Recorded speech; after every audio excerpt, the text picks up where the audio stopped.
Chapter 421. Drinking unfiltered rice wine, forging bonds. The moment Xu Qing sensed that aura closing in on the border, he turned and fled at top speed. It was an instinct he had picked up after so many big jobs with the captain.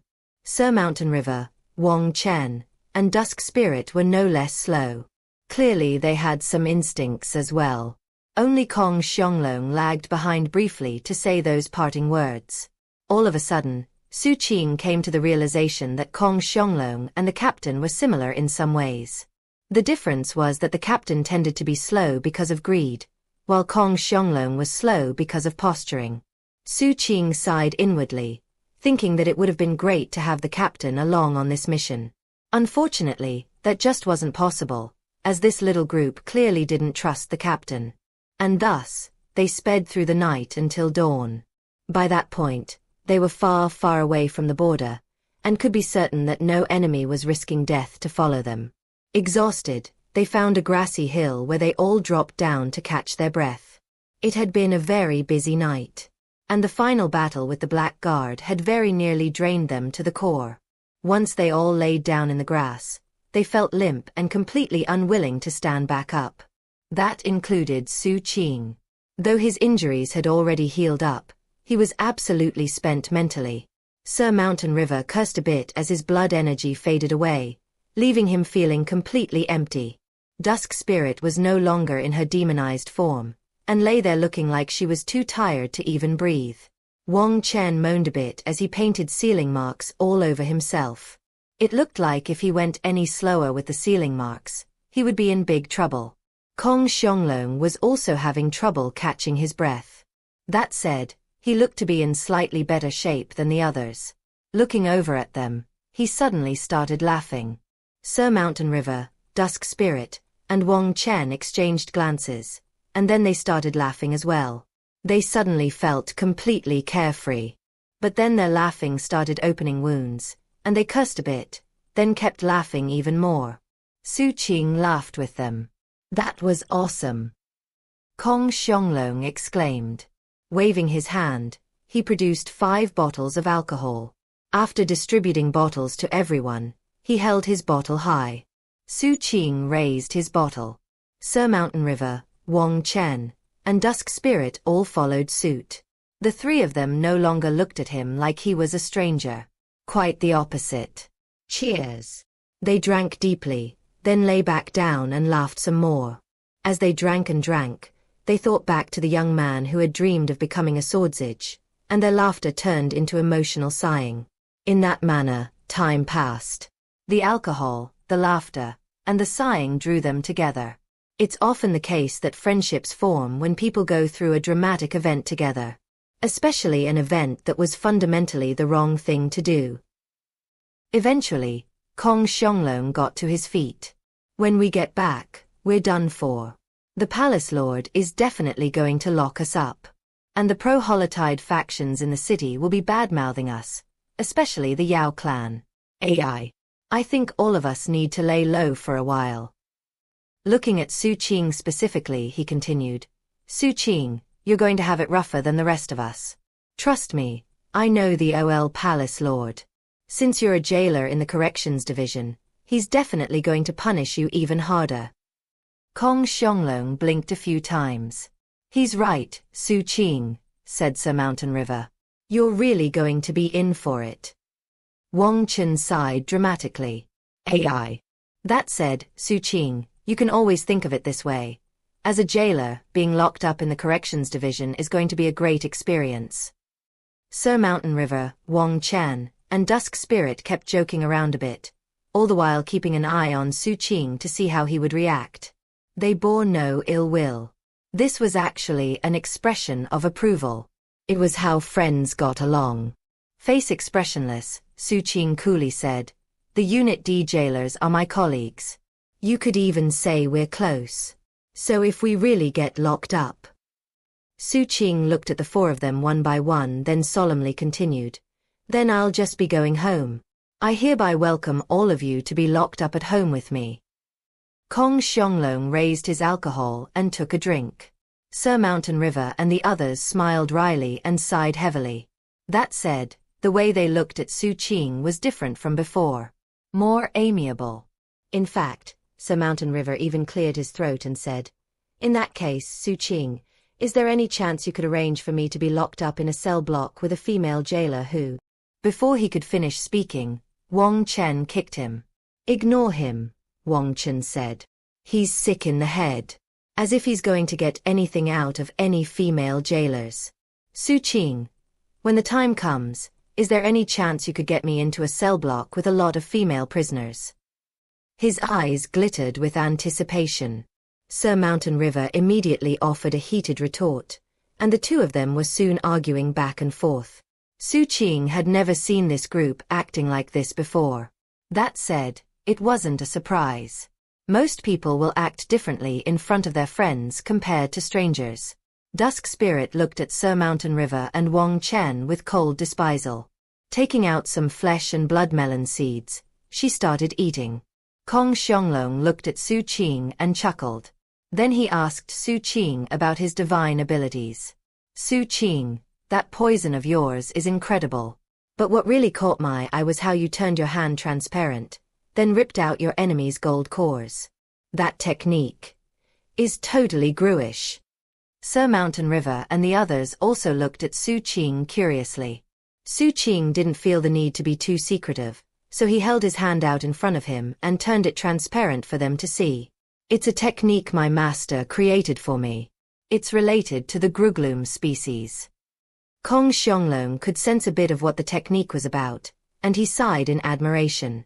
"I bet when you cultivate that technique to its full potential, you'll be able to turn your whole body into that same state." He cocked his head in thought. "Gruglooms, huh?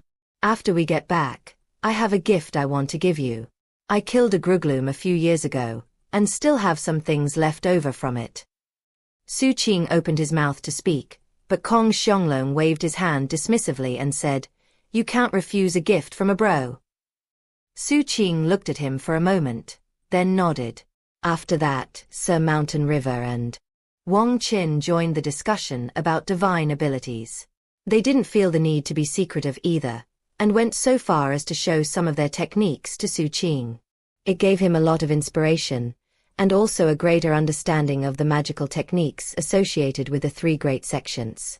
That was especially true of Dusk Spirit's demonization technique. Xu Qing was very interested in that. Noticing Xu Qing's interest, Dusk Spirit continued to munch flesh and blood melon seeds as she said, "The demonization art is my sect's special magic. People say it has an extremely long history. Because of our sect's rules, I can't say much more than that. However, you can study it on your own if you want. The basic cultivation method isn't difficult.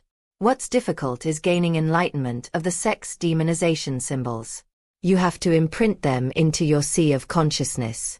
Once you succeed to a certain level, then you can use the demonization art to summon it outside and transform yourself into a greater demon." With that, Dusk Spirit gave a quick demonstration. Shaken, Xu Qing thought of his Ghost Emperor Mountain. From a certain perspective, that mountain could be considered a greater demon. It got him wondering what would happen if he mastered the demonization art. Could he possibly use it to summon it outside of himself? That seemed a lot simpler than the method his master had described. Xu Qing suddenly felt his heart beating a bit faster. "If it sounds like something you'd like, go study it," Kong Xianglong said with a smile. "Remember, the three great sects are all deeply tied to the Swordsage Palace. There's long been an agreement in place that allows a Swordsage to spend military credits to study any of the techniques from the three great sections."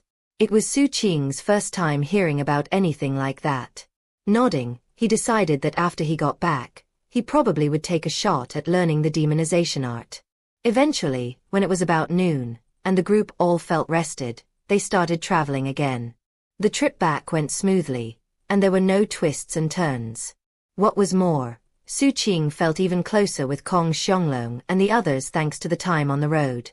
Before the final major teleportation, Kong Xianglong lowered his voice and said, "Xu Qing, I'm not trying to stir up trouble, but I feel like I need to offer some friendly advice.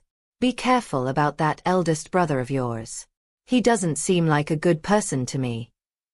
That's right, Sir Mountain River said. Chen Erniu always goes around looking very shifty. Given that 1-meter light, it wouldn't surprise me at all if he turns traitor one day. Hearing that, Xu Qing calmly replied, My eldest brother and I have gone through many life-or-death situations together. There's no one I trust more than him. Kong Xianglong didn't say anything further. Giving Xu Qing's shoulder a squeeze, he stepped onto the teleportation portal. A moment later, bright light glittered, and they vanished.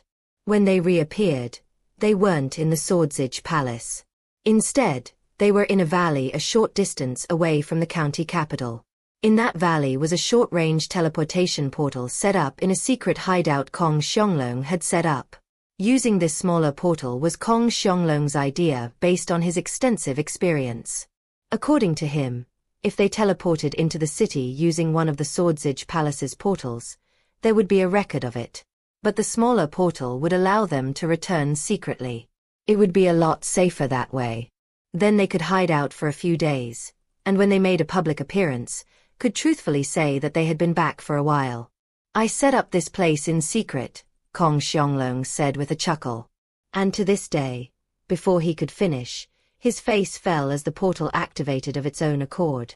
A moment later, all 5 of them vanished, then reappeared on a teleportation portal in the middle of the Swordsage Palace. When they materialized, their hearts dropped as they saw the Palace Lord standing just outside the portal, his eyes cold and his expression grim.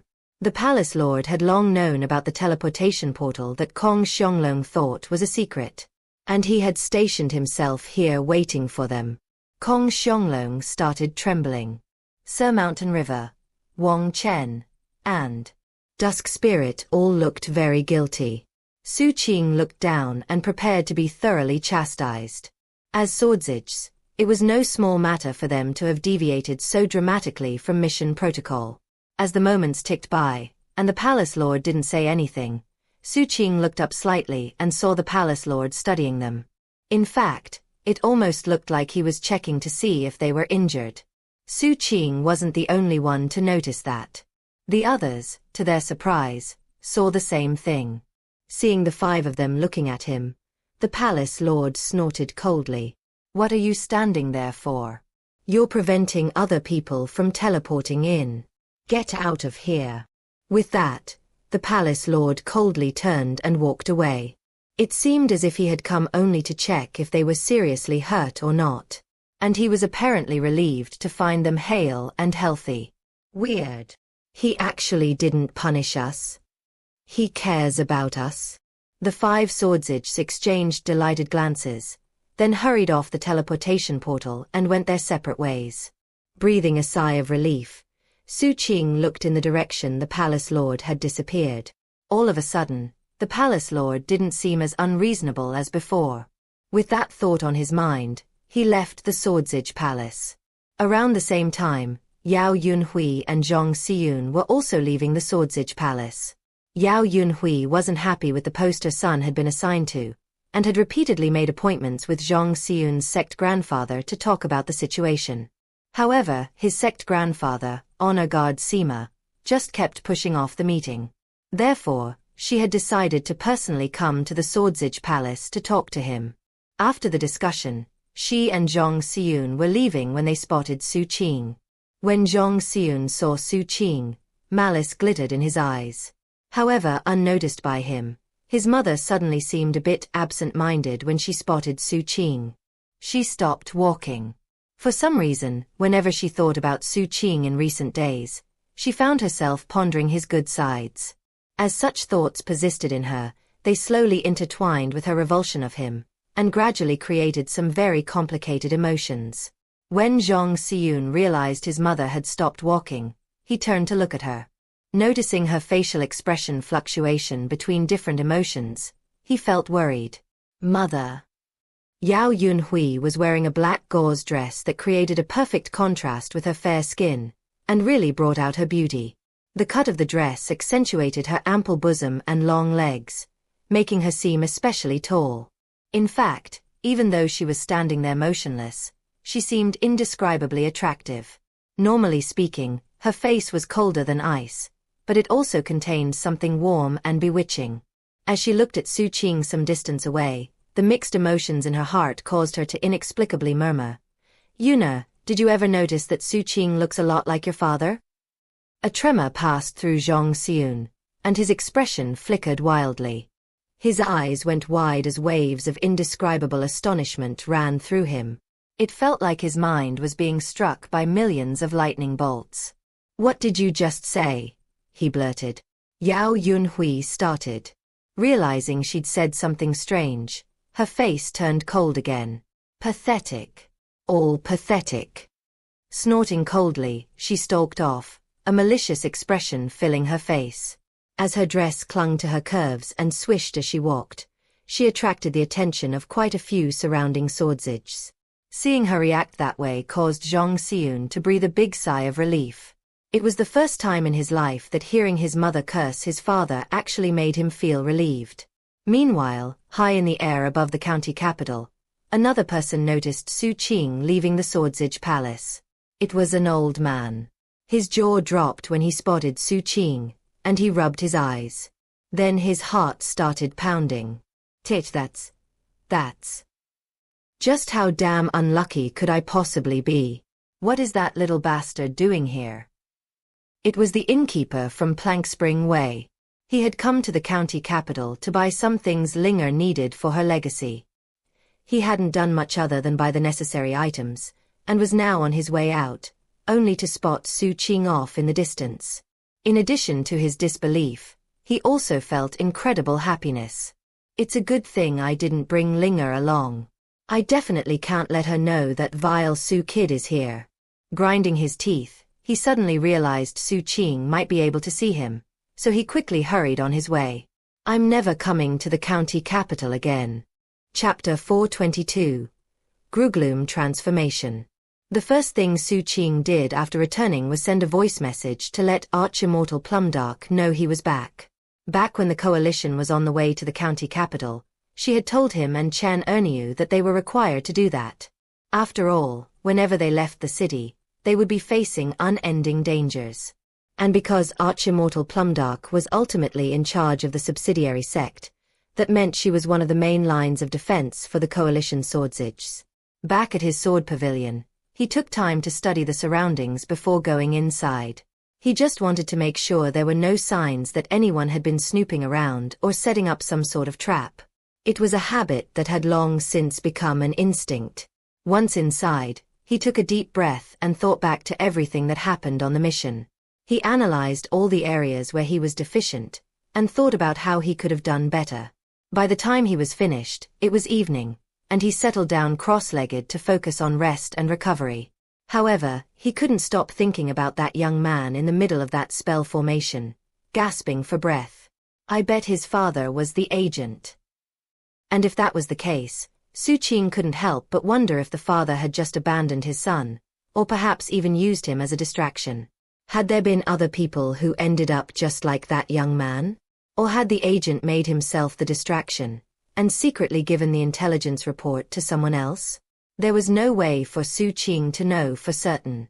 After thinking about it for a while, he shook his head. Then he thought back to the 8-palace Black God cultivator he'd killed. Given my current battle prowess, I was able to kill an 8-palace cultivator by pulling out all the stops. But if it was a 9-palace cultivator, that would be a lot harder. 8 palaces was the limit for most 4-flame cultivators. Of course, it was also the case that some freakish hellions who didn't open their 121st Dharma aperture could get 2 Imperial-class techniques and possibly have life lamps.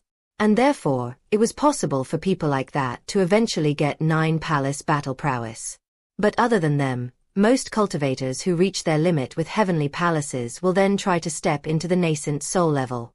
Xu Qing's eyes glittered thoughtfully. It wasn't exactly easy to break into the nascent soul level, and that was why most gold core cultivators who reached their limit would then start trying to form a nascent soul. It was a very mysterious and profound process, and because it was so common for people to stay in that state for an extended time, cultivators used a special name for that level. They would either call it half-nascent soul or pseudo-nascent soul. Thanks to the fight he had just experienced, Xu Qing now had first-hand knowledge about the pseudo-nascent soul level. It's stronger than the 8 or 9 palace level. It's actually much closer to 10 palaces. I'm still too weak. I need to speed up my cultivation progress. What's more, I probably should take a trip to the Supreme Void Demonization sect and try to learn their demonization art. If Xu Qing's analysis was correct, the demonization art would help him materialize the Ghost Emperor in his sea of consciousness. I wonder how much of a boost I'll get when the Ghost Emperor is fully materialized. The mere thought filled him with anticipation. Hopefully it all goes smoothly. If it does, then maybe I can make one of my heavenly palaces into a Ghost Emperor palace. My limit is 10 heavenly palaces, and I've already completed 5 of them.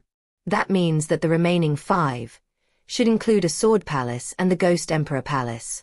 That leaves 3. Oh right, there's also my life essence blue-green dragon. In any case, the most urgent thing to think about right now is military credits. I previously asked for half a month off, which means I still have a week left. There's no point in going back to work early. His eyes glittered as he thought about the military credits he needed both to study the demonization art and to visit Mount Daybreak. Everything was related to military credits. I should earn a good amount of military credits from the mission, but it's still not going to be enough. Xu Qing took out his command sword and started looking through the missions. Before long he found some bounty missions in the city. After checking his injuries to make sure they were stable, he left his sword pavilion. He left to try and gather some military credits. Days passed. He never heard anyone talking about the big mission he'd gone on earlier. He had no idea who the real agent was, and had no idea if that agent had been successfully extracted and returned to the city. But apparently, the mission was concluded. A week after his return, when he was out working hard to earn military credits, he got an urgent message from the corrections division. His vacation was over. Now he couldn't spend his days doing missions. Instead he checked in with the corrections division at dawn. When he walked down the stairs inside the division, he sensed the familiar coldness. The occasional Unit D jailer called out greetings to him as he passed.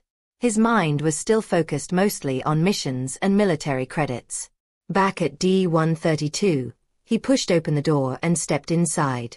The inmates looked just as they had half a month before. The cloud troll was still eating its own tentacles. The human woman was still trying to coax the scarecrows to sleep. Sir Inkwell said good morning in a very cordial fashion. The rock devil rotated endlessly. The head blinked, sighed, and said, "Things were calm for a whole half a month. Why'd you have to come back?" Just as before, Xu Qing checked on all the inmates, then went back to his spot by the door and sat down. As he did, his expression flickered. He hadn't seen the boy. That seemed unusual. Based on his memories, he knew that the boy was always the first one to show up when he stepped inside. "Where's the destiny aura?" he asked, looking over at Sir Inkwell's cell. Sir Inkwell clasped hands and quietly replied, "There's something wrong with the destiny aura. I haven't seen it for a few days." Frowning, Xu Qing walked past all the cells again to check them more closely. He eventually stopped walking in front of one specific cell. Inside was the boy, who seemed to be having trouble breathing. He was covered in grime, with his face all smudged up.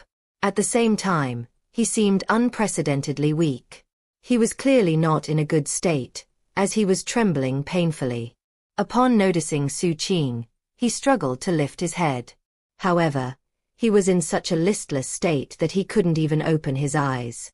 Despite that, he flashed a smile, then tried to stand up. Apparently, he wanted to resume his usual routine of following Xu Qing around and keeping him safe. Unfortunately, he didn't have the strength. All he could do was look at Xu Qing and open his mouth as if to speak. No words came out. Given how lively and active he had always been in the past, his current state was very pitiable. Concerned, Xu Qing squatted down and closely examined the boy.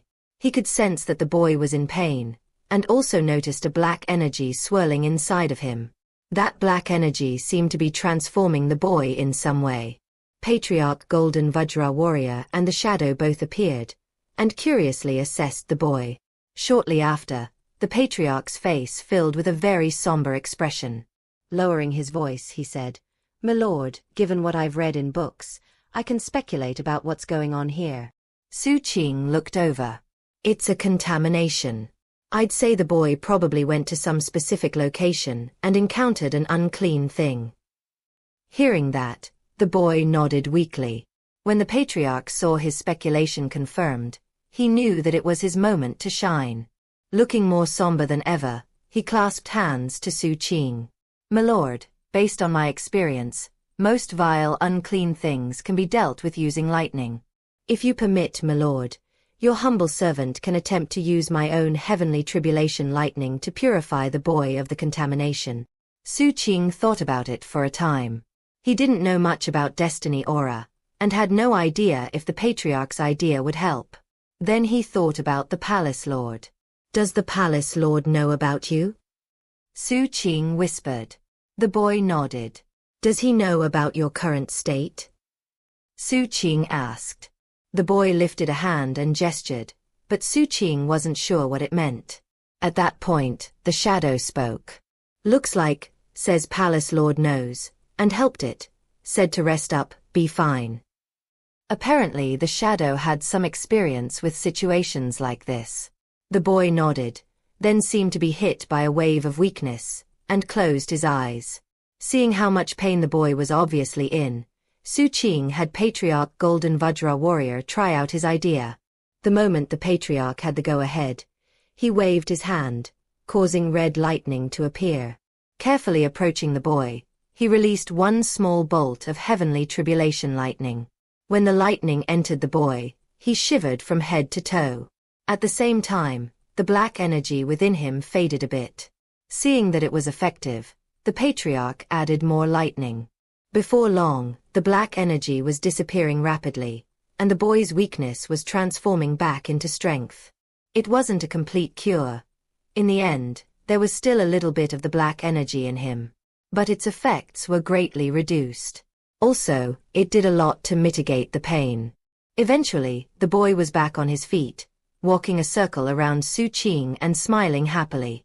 Considering there was still a bit of the black energy inside the boy, Xu Qing got the sense there was a lot more to the situation than he understood.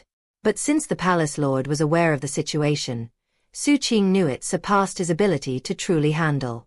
He was right. The next morning when he showed up at D132, the boy was completely back to normal. The black energy was gone, and he was in just as high spirits as usual. With everything back to normal, Xu Qing spent his days at work and his nights doing missions to get military credits. Though his military credit balance was growing, he didn't have nearly enough for what he wanted to do. But then one evening when he was out on missions, he got a voice message from Kong Xianglong. "Xu Qing, are you at your sword pavilion? If you are, I can swing by. Our military credits for the mission came in." Xu Qing's spirits lifted. Before long, he was at the entrance of his sword pavilion, watching Kong Xianglong fly over. Upon catching sight of Xu Qing, Kong Xianglong laughed heartily. Tossing him a bag of holding, he said, "There are two things inside. One is the military credit receipt. I already had it verified. All you have to do is add it to your command sword. The other thing is that gift I mentioned. Over the past few days I thought about your fighting style. I have the feeling that if you put some more mutagen into that Grugloom hand of yours, it would probably be a lot more effective. Gruglooms also count as a non-human race, so if you do that, you'll need to balance the mutagen properly. It's just a suggestion. Give it a try if you think it might work. Anyway, enough of that. I have to take a trip to the corrections division now. AI. The palace lord summoned me, so I have no choice but to go." Sighing, Kong Xianglong clasped hands to leave. Xu Qing tried to get him to stay a bit longer, but regardless of how he pressed, Kong Xianglong hurried away. As he left, Xu Qing clasped hands and bowed deeply, feeling deeply thankful in his heart. Back inside his sword pavilion, he opened the bag of holding to find that there were indeed two items there. One was the military credit verification jade slip. The other was a blue chunk of ice. The ice was the manifestation of a magical technique, and inside of it was sealed a heart. The heart was semi-transparent, and looking at it closely, it was obviously not completely dead. There were bits of life force in it. Xu Qing's eyes narrowed as came to the realization it was a Grugloom heart. Xu Qing was by no means unfamiliar with Gruglooms. He had once captured one alive, and had ultimately assimilated it. In fact, that foundation was what gave Master Seventh the initial inspiration for the Grugloom Dao seizing art. Assimilating that Grugloom was what gave Xu Qing a solid foundation upon which to cultivate the Grugloom Dao seizing art. Master Seventh had then taken inspiration from the fingers cultivated by Huang Ikuan from the Dark Serenity sect. Add in a Grugloom heart from Sima Ru of the House of Gru Hunters, as well as Dao seizing techniques from numerous smaller sects, and Master Seventh had collected everything he needed to create the Grugloom Dao seizing art. Theoretically speaking, another Grugloom heart should make the Grugloom Dao seizing art even stronger. Unfortunately, Gruglooms were a rare species. And by this point, Foundation establishment Gruglooms wouldn't be of much use to Xu Qing. He needed a gold core Grugloom heart. As for the heart in the blue ice, it did indeed come from a Grugloom in the gold core level. Looking up, Xu Qing gazed in the direction of the corrections division, where Kong Xianglong had just gone to. To Xu Qing, this was a really amazing gift.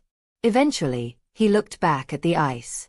Eyes shining with determination, he activated the Grugloom Dao seizing art, causing his right hand to turn semi-transparent.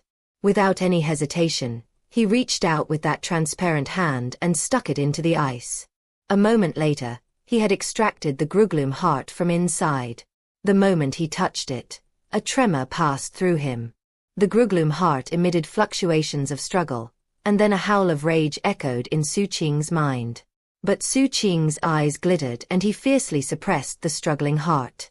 The Grugloom heart faded away as Xu Qing absorbed it using his technique.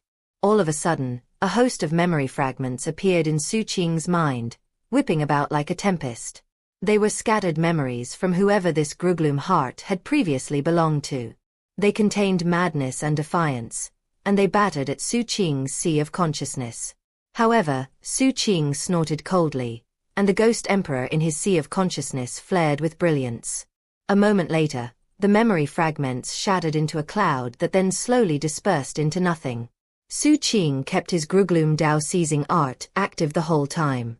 Gradually, the semi-transparency of the technique wasn't just limited to his right hand. His left hand was also transforming. After about an hour passed, he took a deep breath and lifted both his hands. Both of them were now semi-transparent. Next time he used the Grugloom Dao seizing art on an enemy, it would be a lot easier, and he would be able to take gold cores with much more ease. Looking at his two hands in satisfaction, he thought back to what Kong Xianglong had said about mutagen. "I suppose I could try it out," he murmured. "That said, it seems inappropriate.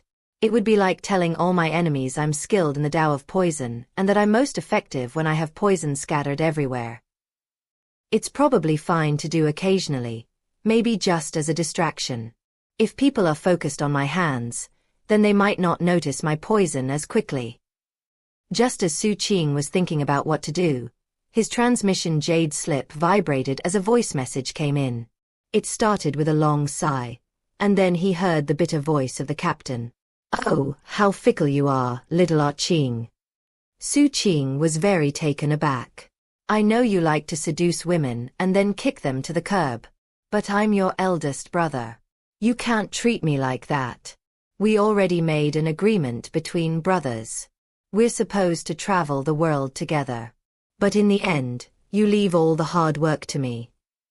The captain's bitterness really came through on the jade slip, filling Xu Qing's sword pavilion. Eldest brother. Xu Qing hesitated for a moment, and was about to keep talking when yet another sigh came from the captain. "If it weren't the fact that I work in the merit records branch, and just happened to see that you earned a huge batch of military credits, then I would never have been the wiser." "It's fine, little junior brother. As your eldest brother, I should offer congratulations. I hope that you and Kong Xianglong live a long and happy life together." 1. Xu Qing could sense that his eldest brother was really laying on the nonsense. And when that happened, it usually meant that he wanted something. Running low on spirit stones, eldest brother? He asked coolly. The captain snorted coldly. Is that what you think of your eldest brother, little Xu Qing? Is that the kind of person you think I am? Fine. Eldest brother. Since you don't need spirit stones, forget I mentioned it. Ahem. Hey, hey, hey. Don't be like that. Okay, fine. I actually do need just a few spirit stones. 1. The captains live a long and happy life together, is something usually said to a bride and groom on their wedding day. Chapter 423. The Mysterious Supreme Void World. The thing is, it takes a lot of money to buy intelligence reports. But don't worry, little Xu Qing, that money was spent wisely. The captain gave an embarrassed chuckle. You listen to me. Once I make all the final arrangements, you and I are going to hit it big. You could go outside and risk your life on missions for 10 years and not benefit as much as you will from this job. And that is why I need your support, little junior brother. The captain's voice was filled both with complacency and longing for the future. Xu Qing was actually a bit curious. Knowing the captain as he did, he got the feeling that the job would probably be just as amazing as the captain was making it out to be. But it would also be incredibly risky. After mulling it over, he decided to support the captain with spirit stones. After all, he had plenty to spare nowadays. What he lacked was military credit. He exchanged a few more messages, and tried to arrange to either go meet the captain to transfer the funds, or have the captain come over. But the captain was busy with something and said he didn't have time at the moment. The two of them agreed to meet up at the Supreme Void Demonization sect the next day. At the same time, Xu Qing let the captain know about how swordsage could use military credit to learn the techniques of the 3 great sections. The captain was immediately intrigued. You can do that. How come I haven't heard about that? Oh, I get it. The 3 great sects are really crafty, aren't they? From the perspective of the Swordsage Palace, the idea is that they don't want all their members coming from the 3 great sections. If that happened, then over a long period of time, it would create a lot of potential calamities. So they don't make a point of publicly announcing this study arrangement. The stance of the 3 sects is the opposite. They want more of their members to be swordsages, and that's why they instituted the arrangement. That said, overall, the Swordsage Palace has the dominant position, and the 3 sects are inextricably tied to it. That's probably the reason why the 3 sects have existed for so long. After hearing the captain's analysis, Xu Qing nodded in agreement. What the captain said made sense. Once the arrangements were made to meet up the next day, the captain ended the conversation. Xu Qing put down his transmission jade slip and went back to thinking about how to use the 2 hands of his upgraded Grugloom Dao seizing art. About imbuing it with mutagen. The reality is that I'm not limited to only mutagen or poison. After some more thought, he tapped into his 3rd heavenly palace, causing taboo poison power to spread into both of his hands. Almost instantly, his hands pulsed with poison. Then he changed tactics and filled his hands with mutagen. Next, he tapped into his 4th heavenly palace, whereupon his 2 hands became violet as the power of the violet moon filled them. Using my hands in this way will make it very difficult for an enemy to defend against me in a fight. It could allow me to strike a fatal blow. Xu Qing had always tried to keep his assets hidden and catch his enemies off guard. It was a practice that had started when he was young, and at the same time, conformed to the customs of the 7 Blood Eyes' 7th peak. As the night passed, Xu Qing spent more time becoming familiar with the upgrades to his Grugloom Dao seizing art. The next day, he requested 3 additional days off from the Corrections Division to go visit the Supreme Void Demonization sect. As one of the 3 great sects of Sealing County, the Supreme Void Demonization sect had long occupied a large section of the southwestern part of the capital. They had teleportation portals active year-round to connect them to their main sect headquarters. As for their subsidiary sect, it had one mission: to serve the swordsages. Upon arriving, Xu Qing saw a lot of swordsages coming and going. The captain was already there waiting, squatting nearby and eating an apple. When he saw Xu Qing, he waved. "Over here, little Art Qing." Xu Qing walked over. The captain tossed him an apple. Xu Qing caught it and took a bite. Then he handed some spirit notes to the captain. The captain got visibly excited when he saw the spirit notes. Taking one more big bite of his apple, he glanced around and then said, "Don't you worry, little junior brother. Based on my plan, it won't be long before we accomplish something really big." "How dangerous will it be?" Xu Qing asked. "Dangerous? It won't be dangerous." Xu Qing nodded. Clearly, the plan was going to be incomparably dangerous. "Forget about that," the captain said. "I need to go find Wu Jianwu. Can you believe he spent a bunch of spirit stones to tap into my personal connections, all to get a chance at qualifying to be a swordsage? Today he'll go through the Grand Emperor's assessment of the heart. Last night we had a cram session based on all the information I previously bought. At least that way, my investment won't be totally wasted." The captain stood. "I want to go see how he performs. Will he also get a 1-meter light?" Eyes shining with anticipation, the captain hurried away. Xu Qing watched him go, musing that the captain must really have a big grudge with Wu Jianwu, otherwise he wouldn't be scamming him over and over again. After the captain was gone, Xu Qing entered the subsidiary sect of the Supreme Void Demonization Sect. The sect was constructed from concentric rings of buildings that formed the sect's unique Supreme Void formation. Every building was adorned with carvings of strange and bizarre animals. Some were vicious and cruel, others were calm and auspicious. Most were mutant beasts from forbidden regions, and some were even non-human species. Based on the understanding of the Supreme Void Demonization Sect, all of them could be subjects of demonization. One of the halls here was where one could study the demonization art. It didn't look like an ordinary hall. Instead, it was made up of countless stone alcoves that allowed people to work on cultivation without disturbing the others present. There were well over 100 such alcoves. After paying the required military credit, Xu Qing was led inside by a very polite sect disciple, whereupon he was allowed to enter one of the alcoves. Inside, Xu Qing saw that there was a spell formation carved on the floor, at the head of which was a stone stele.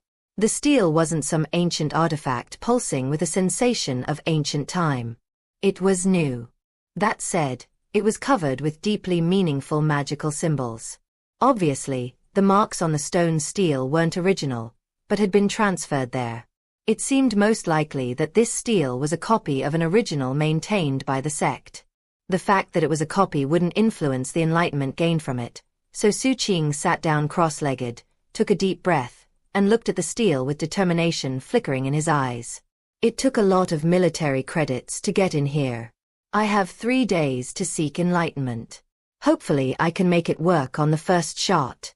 And I hope this demonization art really can help my Ghost Emperor Mountain to fully materialize."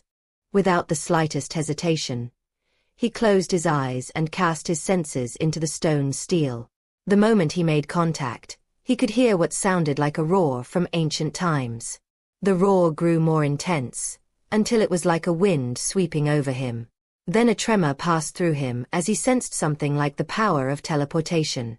This was different from any previous instance in which he sought enlightenment. Eyes opening, he found that he was now in an astonishing void. He was no longer in an alcove in the Supreme Void Demonization Sect. Instead, he had been teleported into the inside of a semi-transparent fish. The fish was about 30 meters long. In some locations on its body it had black magical symbols that resembled crying faces. The sound of weeping echoed out into the void as the fish swam along. In front of the fish was a greenish lantern that emanated netherworldly fire into the void. It was like flickering ghost fire leading the way forward. Xu Qing was shaken. This turn of events went beyond what he had anticipated.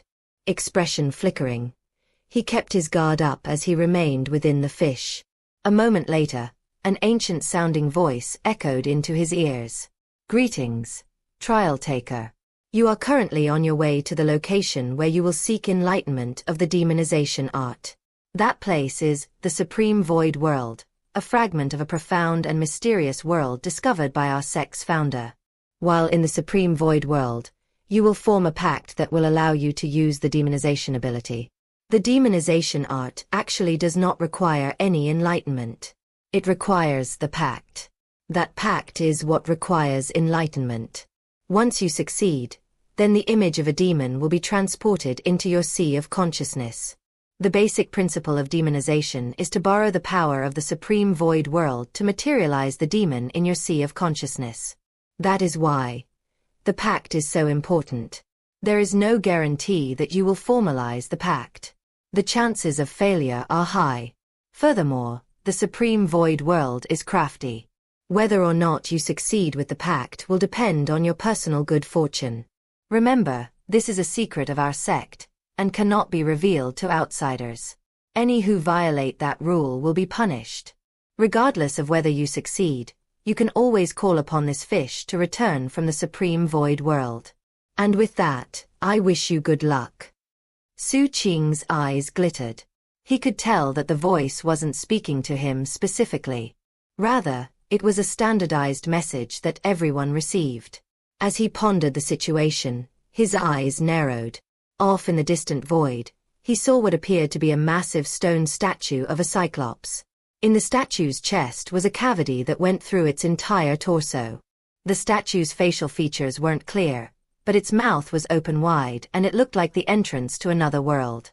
The fish Xu Qing was inside was moving rapidly toward that statue. Once in front of it, the semi-transparent fish twitched as it spat out a bubble. Inside of that bubble was Xu Qing. When the bubble entered the statue's mouth, Xu Qing saw another world that surpassed anything he could have imagined. It was filled with mist, and within that mist were whispering voices that gave the place a sinister, gruish air. Floating upright in front of Xu Qing was a very large white object. As Xu Qing took the white object in, he saw that it was covered with many folds that looked almost like waves. Eventually, it was revealed in its entirety. Astonishingly, it was a gigantic brain. Not only was it covered with numerous folds, but also, it had a central sulcus separating the front part of the brain from the back.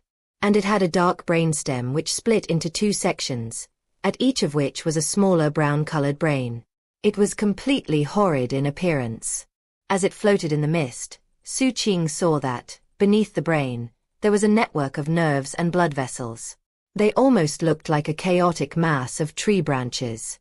There wasn't just one such brain tree floating in this world of mist. Xu Qing's pupils constricted as he looked around and saw many, many more of them out there. There had to be hundreds of them just in his vicinity, with more further in the distance. There were simply too many to count them accurately. All the brain trees around him were shivering, and he could hear them whispering to each other. Another one's here. SSH. Keep it down. You'll scare him away. There's another one off in the distance. I wonder if they know each other. Hard to say. But this one looks quite delicious. I heard the voidlings are going to war. We have to be careful. Come over here. Pick me. Let's enter a pact. You want to learn demonization?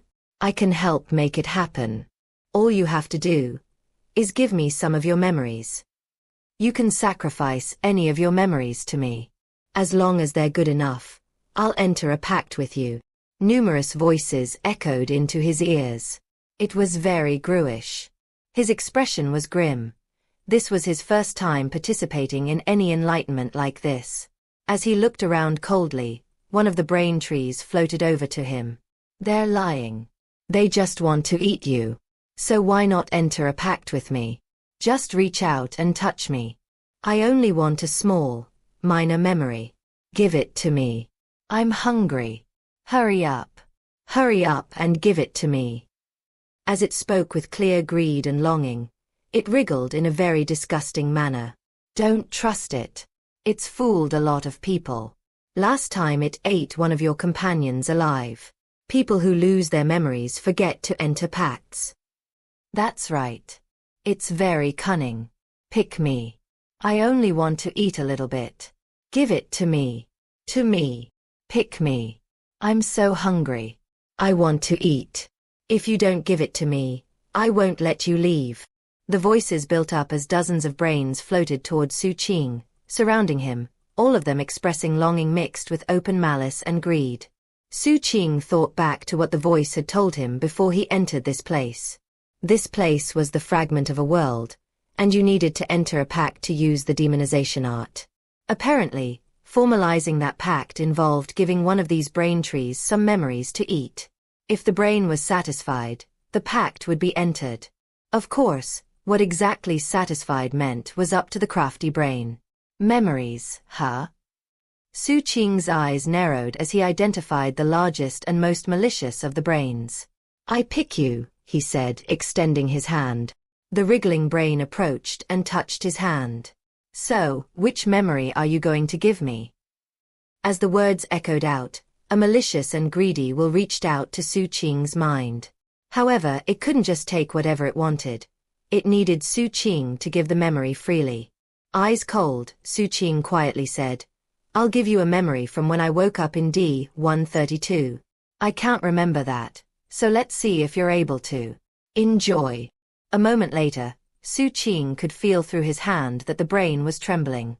Chapter 424. The Ghost Emperor Arrives. It was a gruish world, but something even more gruish was playing out. Within that boundless mist, the malicious and greedy tree-like brain that wanted to devour Xu Qing's memories was currently feeding on the memory he had given it of D-132. The giant brain spasmed. It was seeing something it shouldn't be able to see.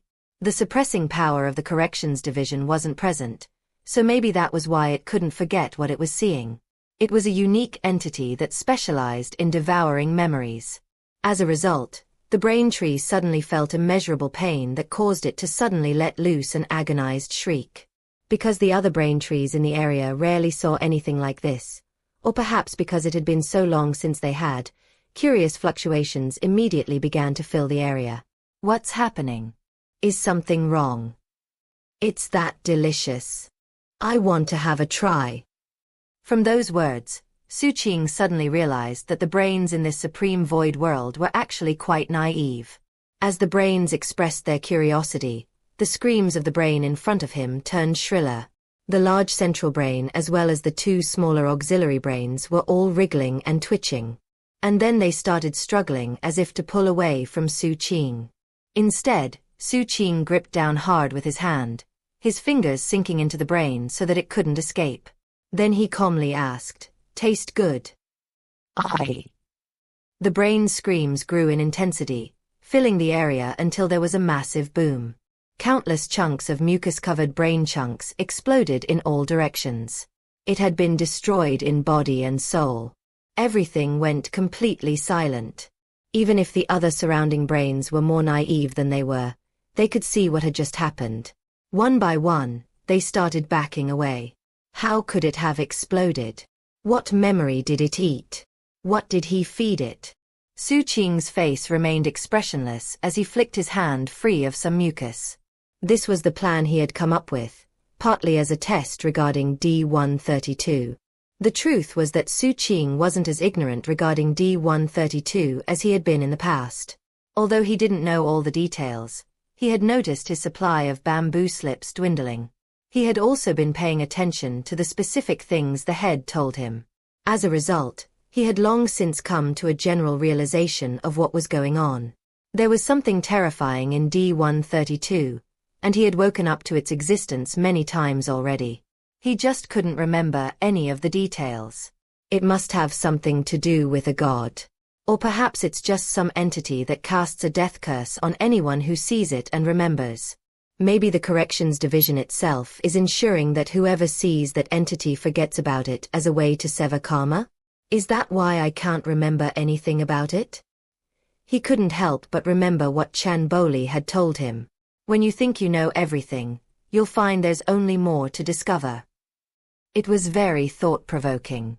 Does it mean that I've actually uncovered the truth already? But after I do, I forget it. Or maybe there's some even deeper secret that I don't know about. How much, if any, of my speculations are correct?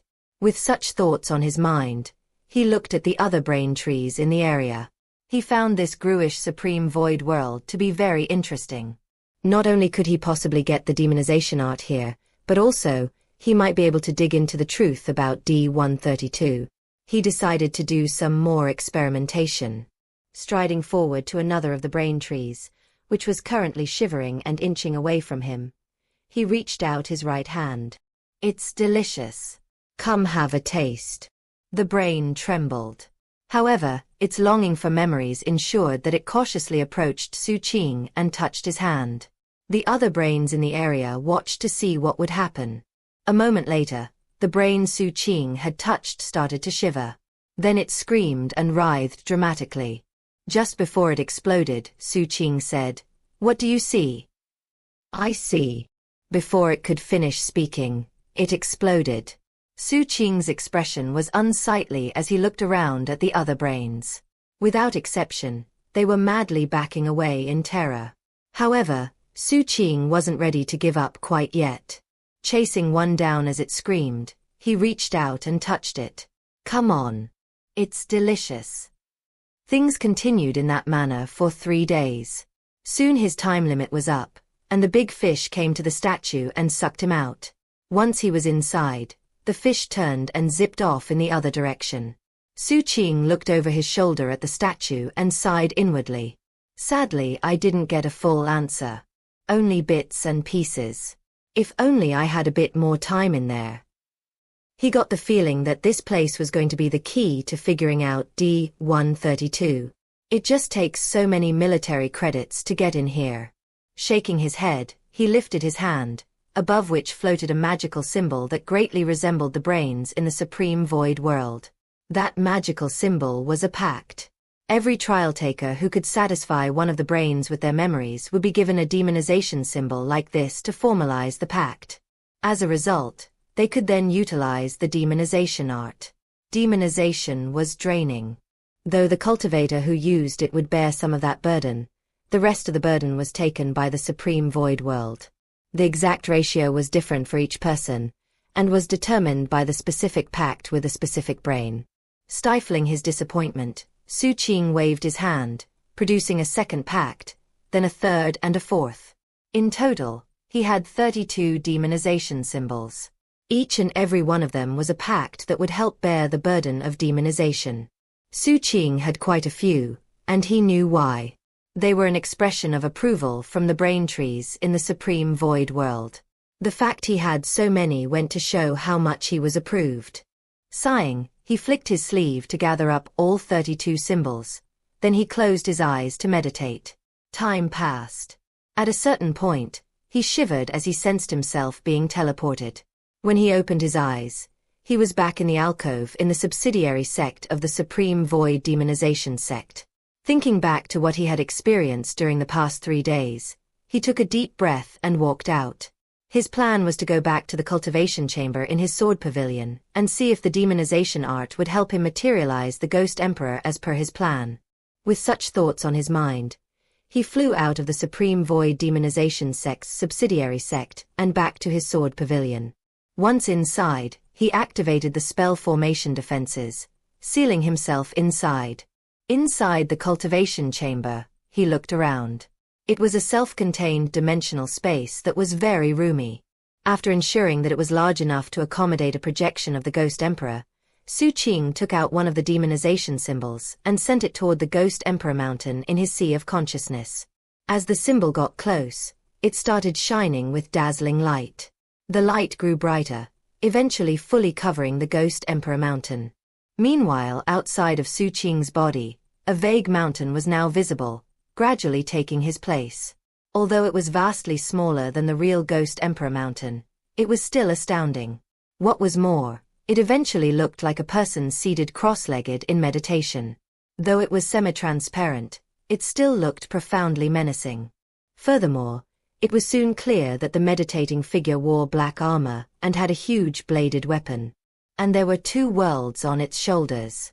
It looked like the spirit of some sort of wretched god sitting there meditating. Each bit of its suit of armor contained incredible destructive power, and the weapon looked like it could slice worlds in half. Astonishing fluctuations rolled off of it, full of brutal madness, as though it were furious at heaven and earth. What was more, there was a staff materializing on its knees, and it also pulsed with terrifying might. The figure was none other than the Ghost Emperor, and his facial features were about 80% similar to Xu Qing's. That said, those facial features were only about 10% materialized. Meanwhile, the sword pavilion was having a hard time sustaining this Ghost Emperor, and it was rumbling as if it might collapse. Loud cracking sounds rang out, and eventually, the demonization symbol in his sea of consciousness shattered. The sea of light from the pact vanished, and the projection of the Ghost Emperor vanished as if it had never existed. Shivering, Xu Qing opened his eyes and coughed up a massive mouthful of blood. However, his eyes were shining brightly. It works. He'd hoped to keep the Ghost Emperor mountain projected outside of himself for longer, but had been unable. However, he finally had some hope that he could eventually pull it off. The end failure had really been a result of the demonization symbol reaching its limit. 10 symbols should be for a full materialization. Excited, he took a deep breath and suppressed any thoughts of doing further experiments.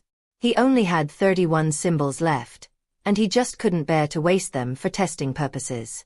This will be a trump card. And that means I basically have the ability to use a projection of the Ghost Emperor 3 times.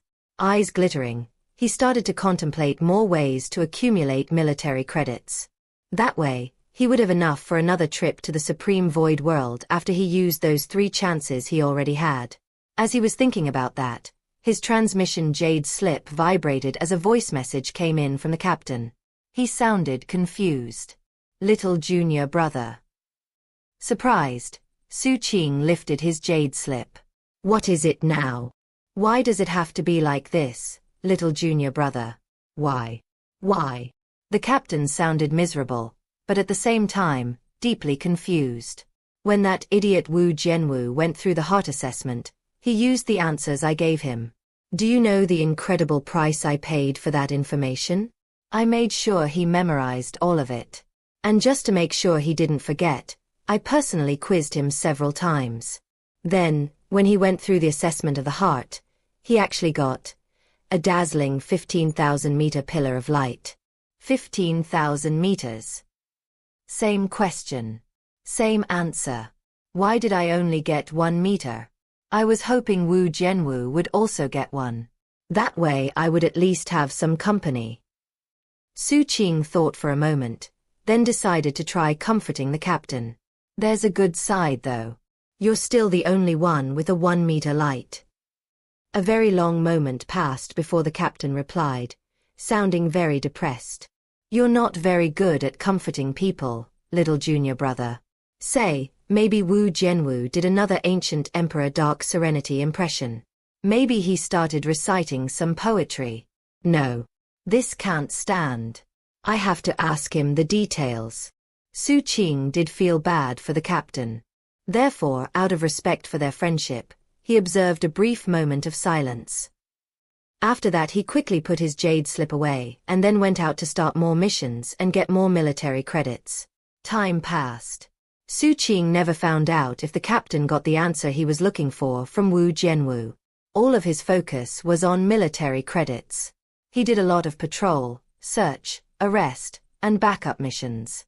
Sir Mountain River, Wong Chan, and Dusk Spirit offered a lot of help.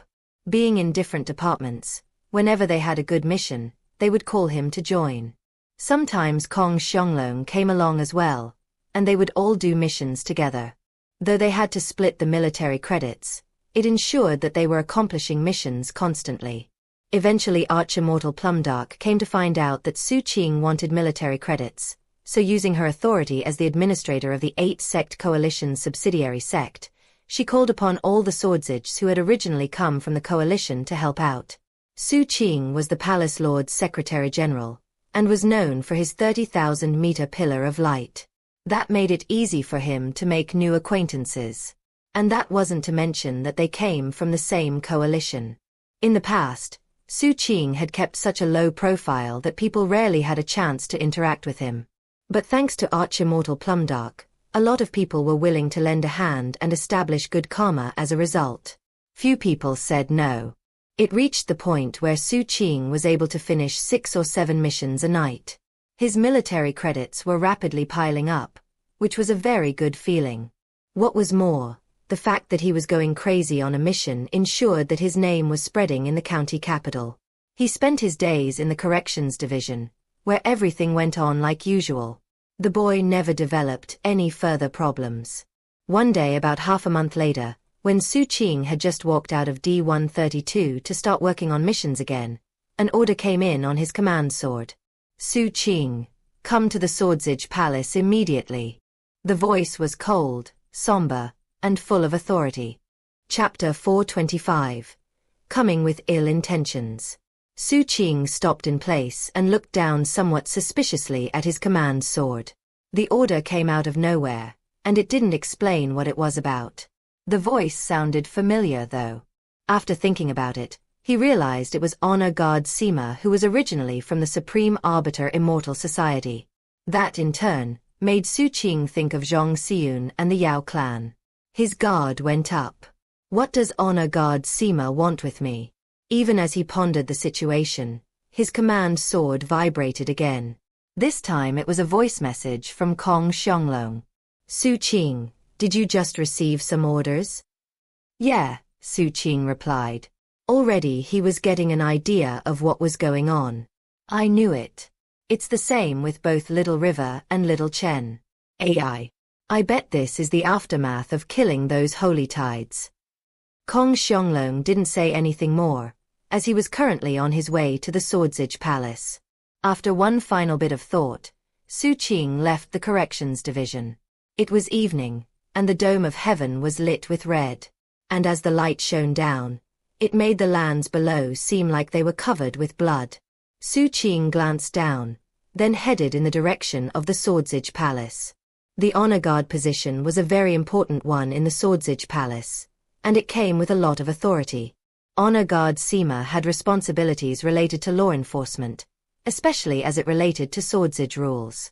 Therefore, no one would dare to ignore his orders, neither Kong Xianglong nor Xu Qing. Before long, Xu Qing landed outside the Swordsage Palace. Kong Xianglong and Dusk Spirit arrived at the same time. We die before telling the truth, Kong Xianglong said quietly. Xu Qing nodded. Soon enough Sir Mountain River and Wang Chan were there as well, both of them looking very grim. After landing next to Kong Xianglong and Xu Qing, Sir Mountain River started cursing. Big bro Kong. Xu Qing. What the hell is the Swordsage Palace up to? What exactly did we do wrong? Little River. Kong Xianglong snapped, glaring at him. Sir Mountain River gave a cold harumph but didn't say anything further. Maybe there's more to the situation than occurred to us, Kong Xianglong said. Let's go. We don't want to keep Honor Guard Sima waiting. He walked in. Xu Qing, meanwhile, looked at the furious Sir Mountain River and Wang Chan in his smoke-white doppelganger. We should make sure there are more witnesses around to see what happens, Xu Qing said quietly. Sir Mountain River and Wang Chen immediately knew what he meant, and took out jade slips. Dusk Spirit did the same. Kong Xianglong didn't stop them. That said, he slowed his walking pace a bit. Thus, the group entered the main gate of the Swordsage Palace. After walking for the time it takes an incense stick to burn, they eventually arrived at the Hall of Regulations. There were currently a few dozen people already gathered there. All had cold facial expressions and powerful cultivation bases. None of them wore Swordsage Palace uniforms. Instead, their garments were the color yellow, and had the character Dao embroidered on them. 1. As Xu Qing and the others approached, the gathered individuals looked over at them. Kong Xianglong's eyebrows shot up, but he held back from saying anything about them. Stopping in front of the Hall of Regulations, he clasped hands. Your humble servant Kong Xianglong has come at the behest of Honor Guard Sima. Meanwhile, Wang Chen's smoke-white doppelganger leaned over to Xu Qing and whispered, "They're Yao clan cultivators." Then he did the same as Kong Xianglong, clasping hands and introducing himself. Xu Qing, Sir Mountain River, and Dusk Spirit all followed suit. Afterward, a cold voice echoed out from within the Hall of Regulations, whereupon 3 people emerged. In the middle was Zhang Xiyun's sect grandfather, who was honor guard Sima. To his left was an old man wearing the Daoist robes of the Yao clan. He emanated clear spirit trove fluctuations, and his eyes glittered as if with lightning as he expressionlessly sized up Xu Qing and the others. On honor guard Sima's right-hand side was an individual that caused Xu Qing's pupils to constrict the moment he saw them. This person was not human. He was a holy tide.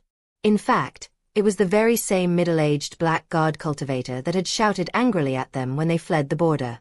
He was obviously an important person among the holy tides. His cultivation base was also in the spirit trove level, and from the fluctuations he emanated, he already had 4 secret troves. As he stood there, he coldly looked at Xu Qing and the others. To Xu Qing, it almost seemed like a cruel, ironic joke to see a holy tide here in the Swordsage Palace. Meanwhile, Kong Xianglong and the others were breathing heavily. Around this time, honor guard Sima looked at the old man from the Yao clan and said, "Steward's son, they're here. You can go ahead and ask." Steward's son nodded, then clasped hands and bowed to honor guard Sima.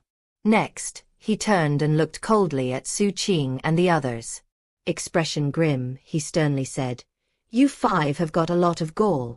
You haphazardly ignored right and wrong too, without any reason whatsoever, cold-bloodedly and brutally murder the emissaries sent to Xianxia County by the Holy Tide people. The punishment for brazenly violating the agreement between our 2 species is the death penalty." Xu Qing frowned slightly. There was something off about this man's wording. It wasn't about the killing, but rather how he mentioned haphazardly ignoring right and wrong, and without any reason whatsoever. That wording led Xu Qing to suspect that he was waiting for Xu Qing and the others to explain the reason for what they did. However, based on Xu Qing's training and understanding, he knew that they couldn't very well speak about the agent they had been sent to extract. Both species had agents in each other's territory. It was a tacit mutual understanding. But if you talked about it openly, that would change everything, and would make things very difficult. What was more, however they responded to this, it would reveal clues that needed to remain hidden. As Xu Qing thought about this, he assumed that Sir Mountain River and the others were coming to a similar conclusion. They weren't fools. Therefore, nobody said anything. Looking confused, Kong Xianglong said, "You think we murdered the Holy Tide emissaries? That's not even possible. We've been working on our cultivation this whole time. You can go check the logs." Steward's son from the Yao clan snorted coldly. Not wanting to get in an argument with a nobody like Kong Xianglong, he turned to the Holy Tide cultivator and respectfully clasped hands. "Fellow Daoist Chen, see what I mean, sir?" The black guard cultivator looked at Xu Qing and the others, then suddenly smiled. Turning to honor guard Sima, he said, "Honor guard Sima. All of this started because, on the way here, the emissary delegation realized that they had a mole in their midst who was planning to steal Holy Tide relics. Because of that, the emissary issued orders for him to be arrested. Unfortunately, they couldn't find him. It was in those circumstances that the delegation was ambushed and viciously slaughtered by your Swordsage Palace. Don't tell me that mole who was stealing from us was actually someone dispatched by your Swordsage Palace. Did you assign him to steal from us? Our 2 species have got along for many generations. Did the Swordsage Palace put you up to this? Or perhaps it was Xianxia County? Or is it something humans in general are doing?" The black guard cultivator's eyes glittered and he waved a hand to produce a jade slip. Instantly, it projected an image. Within that image, Xu Qing and the others were killing the fleeing half-nascent soul cultivator. The things Kong Xianglong said before fleeing were also clearly audible. Kong Xianglong stood there with his eyes glittering coldly. Xu Qing's face remained expressionless, but his eyes were also ice-cold. Honor guard Sima didn't react visibly. After looking at the image projected by the jade slip, he shook his head. This was not done at the behest of the Swordsage Palace. We don't even have any agents in your territory. Steward's son from the Yao clan coldly said, "No agent? And they weren't on an extraction mission?" That means that this was some sort of personal vendetta. Maybe they wanted to murder Holy Tide cultivators to start a war between the two species. These 5 have committed an unforgivable crime. Men, arrest them and hand them over to the Holy Tides. Only in that manner can we pay homage to the dead heroes of our allies here. The moment the words left his mouth, the dozens of Yao clan cultivators unleashed the power of their cultivation base as they started walking towards Xu Qing and the others. Xu Qing's eyes flashed with cold light. Kong Xianglong suddenly looked up, his eyes brimming with a vicious look. But then, a host of bright lights appeared behind them, speeding in their direction. Piercing sounds filled the public square as a host of figures descended. They were all swordsage. Specifically, they were swordsage who started out as cultivators in the 8-sect coalition. Over the years, most of those swordsage had been assigned to work in other prefectures, but today they were here in the county capital. Xu Qing had sent messages to all of them on the way here. They all burst with baleful auras as they took up positions around Xu Qing and the others. Then they cast malicious, contemptuous grins at the Yao clan people. Interesting. Do you really think you're going to arrest swordsage right in the middle of the swordsage palace? Come on, bitches. You want to deliver someone to the Holy Tides? Take me. You want to pay homage to dead Holy Tide heroes? You bunch of bloody wankers. Ooh. The swordsage unleashed their cultivation base power, causing their energy to surge, and filling the area with a killing air. The Yao clan cultivators stopped in place. Steward's son opened his mouth to speak, but then a whistling sound rose up in the distance. Another group of swordsages was flying at top speed in their direction. There were over 100, all of them bursting with baleful auras. They were people who originated in the Supreme Ancient Lightning Order, and they had come at the behest of Wang Chen. As they neared, rumbling sounds echoed out, shaking heaven and earth. Chen Tingo was in the group, and he laughed coldly as he called out, "How dare you make a move on one of us swordsages?" 3. The other Supreme Ancient Lightning Order swordsages shouted similar things. Who cares if a few damn Holy Tide cultivators died? Is that a big deal or something? I've even eaten a few of them in the past. Do you have any face at all, Yao clan? The Yao clan looked around, feeling deeply shaken. But things weren't over yet. A moment later, more swordsages showed up. They were from the Supreme Void Demonization Sect and the Bloodchill Society. Altogether, there were hundreds of them. The swordsages from the Supreme Void Demonization Sect had already been demonized, and were in the form of a host of greater demons. The mere sight of them was shocking to the core. The cultivators from the Bloodchill Society emanated a towering blood energy that kicked up powerful winds in the area. Their cold voices echoed out to fill the area. Maybe you can't act human, but does that mean you have to act like dogs? Calling them dogs is an insult to dogs. You scum are worse than dogs. We're very interested to see who would dare make a move on a swordsage. Other similar curses echoed out. The combined aura of so many swordsages shook the area, while countless cold, bloody, fiendish gazes locked onto the Yao clan cultivators and the Holy Tide expert. Killing intent roiled, shaking everything.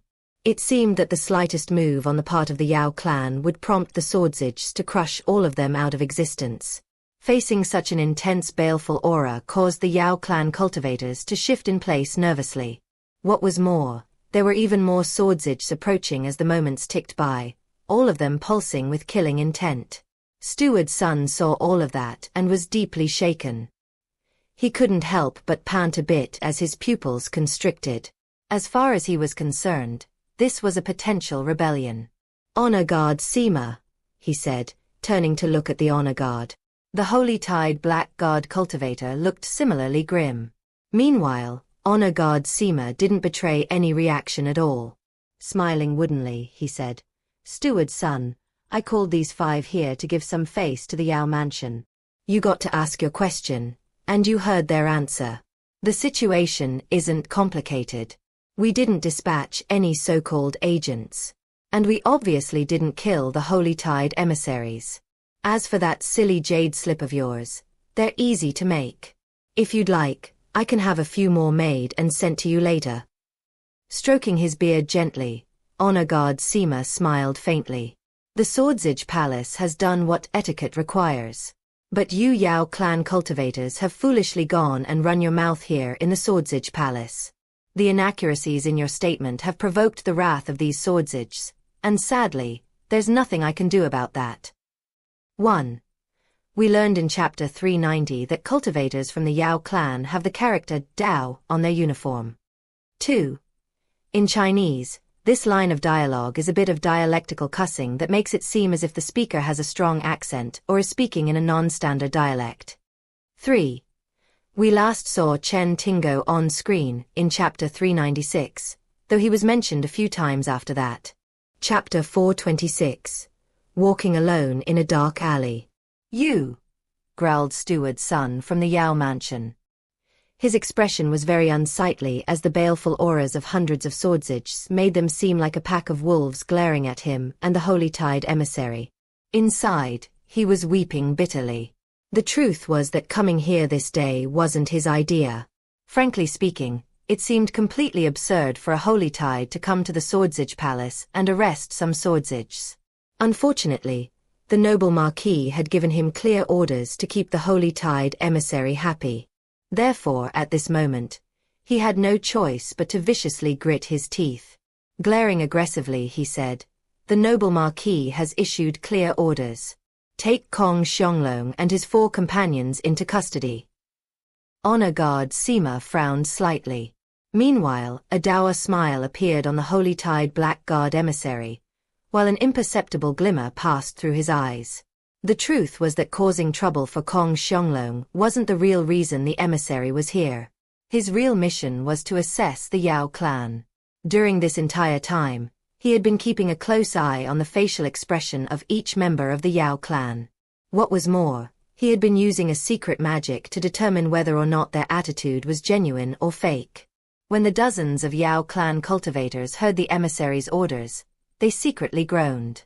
However, because the orders had been given, they had no choice but to take action. As their cultivation bases flared to life, they charged toward Xu Qing and the others. Just when it seemed open fighting was about to break out, a cold harumph echoed out from the dome of heaven. What madness is this? Mountain toppling, sea-draining energy weighed down from above, crushing onto everyone present. The entire hall of regulations trembled, and everyone present reeled in heart and mind. That was especially true of the Yao clan cultivators, who were suddenly as immobile as if a massive mountain were right on top of them. A figure descended from above. It was an old man with 1,000 daros streaming in his eyes. That indicated that he was in the first stage of the void returning level, space-shattering 1,000 daros. He wore a Swordsage uniform, and the sky behind him rippled and distorted as countless illusory versions of himself stretched back upward, causing the entire Swordsage Palace to tremble.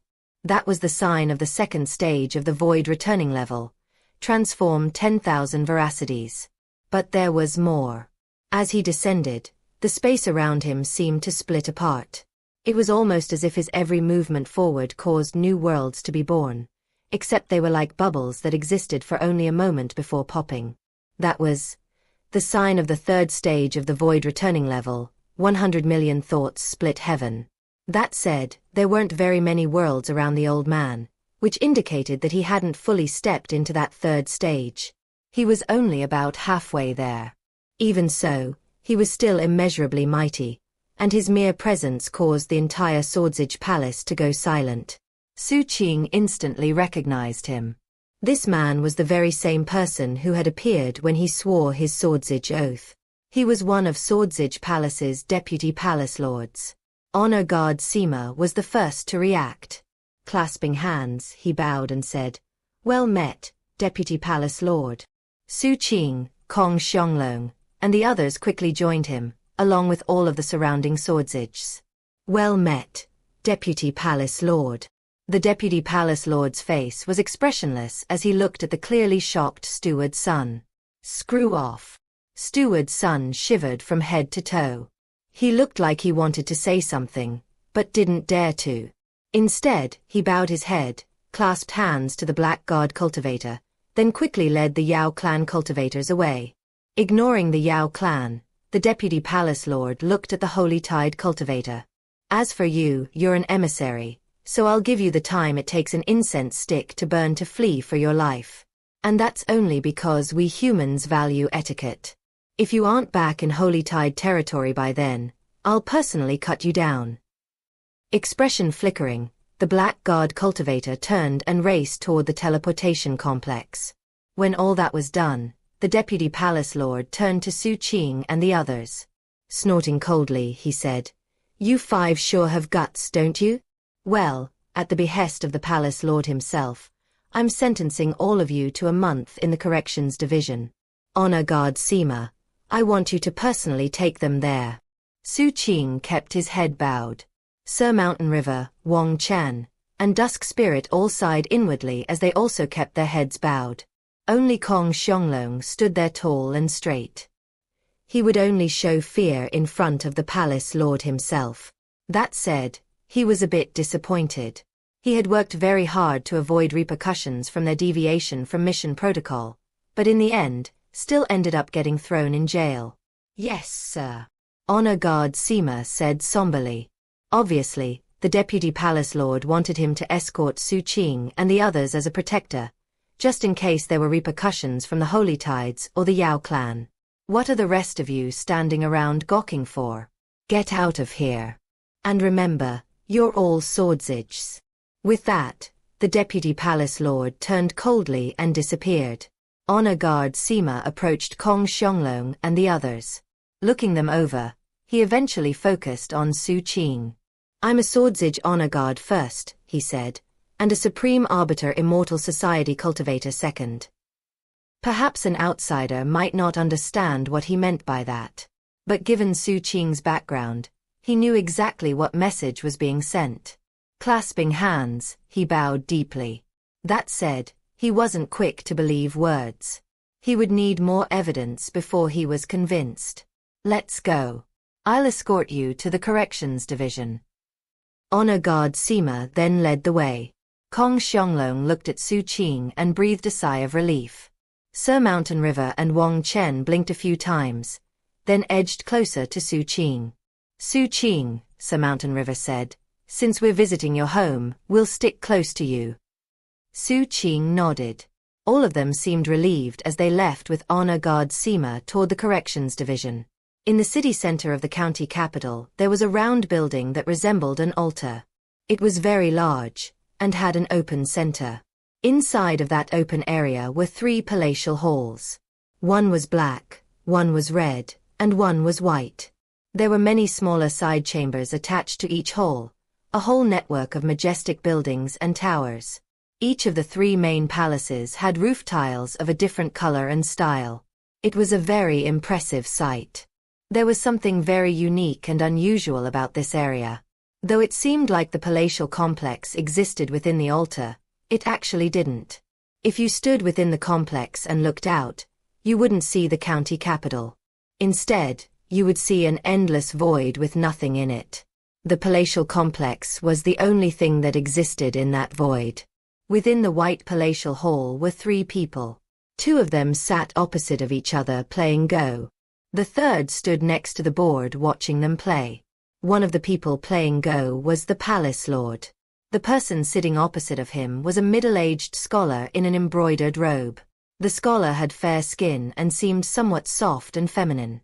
Smiling faintly, he took a black game piece, put it onto the board, and slid it into place with his finger. "Palace Lord, your gameplay is very aggressive. If you're not careful, you'll become an arrogant dragon that flies so far over the horizon it can never return." 1.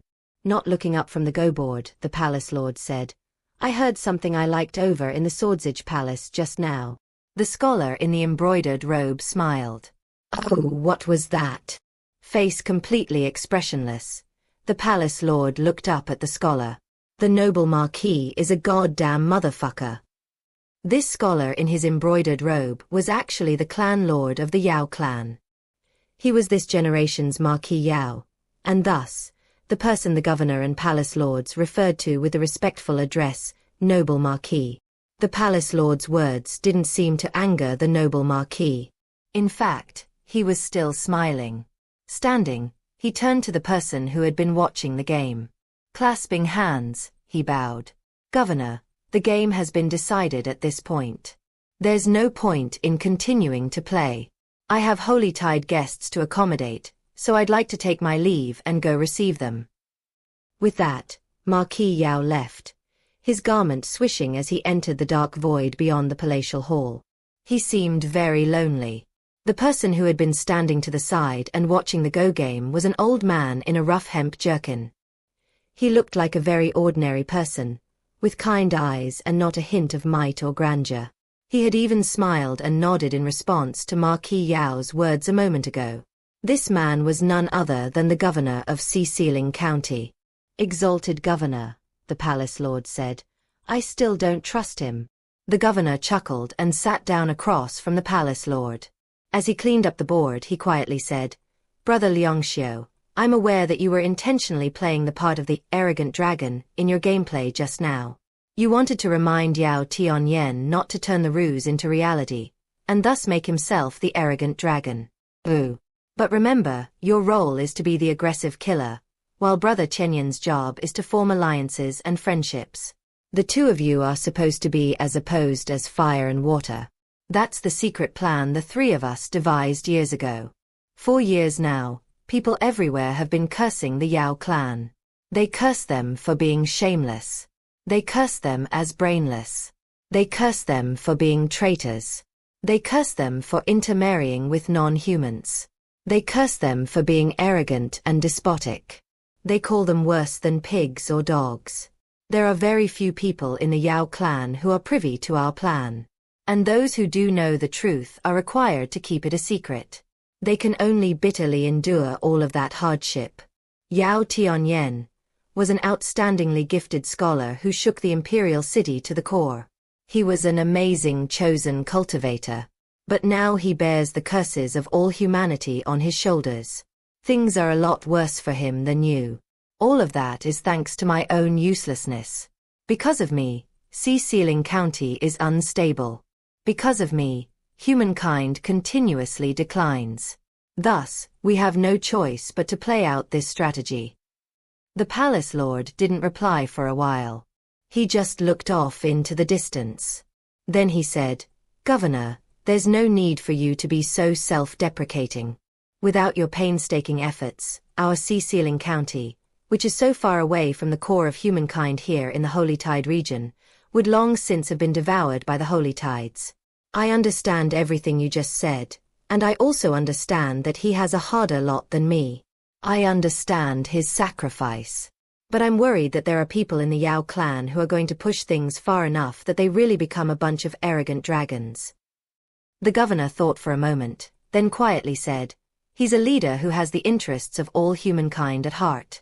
He has no choice but to move forward and forget about all his previous ambitions. Just like the Grand Duke Holytide of old. If you know the truth, yet still distrust him, then that means he's done a good enough job that the Holytides will likely never suspect him. Evening was gone and the dome of heaven was dark. Thankfully, a bright moon hung above, casting light onto the world below, including the area round the corrections division. After escorting Xu Qing and the others there, Honor Guard Sima left. Kong Xianglong looked at the familiar prison and sighed. Sir Mountain River, Wang Chen, and Dusk Spirit all looked crestfallen. Xu Qing led the way, calling out greetings to the jailers that met them. Then he watched as the cold-faced jailers got out the manacles. However, they didn't put manacles on Xu Qing. In fact, one of the jailers who Xu Qing was familiar with actually handed him a pair and asked him to help with the others. Xu Qing was the one to lock the manacles onto Kong Xianglong. It wasn't lost on Kong Xianglong and the others that the jailers smiled and chatted with Xu Qing, but hardly looked at them. They were already feeling a bit envious. He really does get special treatment. That was what they were all thinking. Ol Li was among the jailers. Eyeing Kong Xianglong and the others, he lowered his voice and said to Xu Qing, I heard about what happened today at the Hall of Regulations. Come on, we already have the cell block ready. Winking, he led the way inside. And thus, Xu Qing and the other jailers led the chained-up Kong Xianglong, Sir Mountain River, Wang Chen, and Dusk Spirit into the corrections division. They went to D010, and when the door opened and Xu Qing looked inside, he smiled faintly. Although D010 was a cell block, it had about 30 big jugs of alcohol stacked up inside, as well as stacks of food that surely cost a lot of spirit stones. 5 cages had been specially prepared. Inside of them were nice rush cushions perfect for use in meditation. It was all very simple, but definitely vastly nicer than what the normal inmates got. Kong Xianglong and the others were happily surprised, and looked at the cold-faced jailers. "We heard what happened," Oeli said coolly. "Since you're being locked up as a punishment, we have to do our duty as jailers. But as swordsage, we think you did exactly what you should have done. You killed those who needed killing. We want you to feel at home here for the next month. Rest well. If you need anything, talk to Xu Qing. Xu Qing, you can't be lax in tending to D132, so feel free to go there as you please. Just make sure to come back here after your shift is over." With that, Oli and the other jailers gave them a long hard look. "Finally, we want to say it one more time. You killed those who needed killing." With that, the jailers all took out their command swords and saluted Xu Qing and the others. After that, they turned and left. D010 was quiet. Xu Qing walked over to the jugs of alcohol. Waving his hand, he sent a jug each flying to the others. With jugs in hand, they exchanged glances then laughed. "Bottoms up," Kong Xianglong said loudly, then he took a big swig. Chuckling, Xu Qing also drank. Everyone took off their manacles, as they weren't necessary inside the prison. And then, time passed. Being locked up together made the 5 of them think back to the time after they slaughtered the blackguard cultivators and fled. Laying in the grass, they had suddenly felt less like strangers, and had chatted extensively. Sir Mountain River and Wang Chen frequently got into verbal sparring matches. Dusk Spirit spent all her time next to Kong Xianglong. Even a blind person could tell that she was in love with him. 3. As for Xu Qing, he would occasionally leave for D132. Other than the fact he couldn't leave the corrections division or do missions, things weren't very different for Xu Qing. Whenever he left D010, he would go to D132. After all, he was in charge of D132, so if he didn't go there, it would be dereliction of duty. Xu Qing was not the kind of person who would ever be derelict in duty. Half a month flew by in the briefest of moments. To mortals, being locked up for half a month would be mind-numbing. But to cultivators, it wasn't very much different than going into seclusion for cultivation purposes. What was more, they had alcohol to drink and nice food to snack on. And they could chat with each other. In the end, the days were passed in comfort. However, one day when Xu Qing's shift ended and he stepped back into D010, he could sense that something was off. Things were too quiet. 1. The arrogant dragon is a reference to an idiom that, directly translated, means an arrogant dragon with regrets and essentially correlates to the English expression pride goes before a fall. 2. Yao Tianyan. Yao is the surname of the Yao clan. As mentioned before, it's number 51 on the list of 100 common surnames, and also means handsome, good-looking. Tian means heaven, sky, and Yen means feast, banquet. I included this name in a list of a handful of names to get reactions from Madame Deathblade, and she initially responded, "They're weird names that no sane parents would give their children." Then about Yao Tianyan specifically, she continued, "It means feast in heaven. I mean, his parents expected him to be the Monkey King and be part of the heaven realm. So, well, anyway, I think you get the picture for Yao Tianyan. It's a sort of over-the-top, ostentatious, and fancy-sounding name. And incidentally, Xianxia is the given name of the palace lord. Later on when we find out his full name including surname, I'll explain what it means. 3. Incidentally, the first hint that Dusk Spirit had a romantic interest in Kong Xianglong was actually in Chapter 397.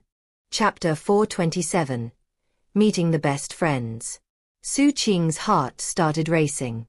Normally speaking, when his shift ended and he returned to D010, things would be lively. But instead of bantering with Wang Chen, Sir Mountain River was seated cross-legged in the open area between the cages. He was working on cultivation. His facial expression was serious and determined, as if he were trying to make it very clear to any onlooker that he, Sir Mountain River, was a person with staunch discipline. Maybe he was in jail, but he wasn't going to forget about cultivation.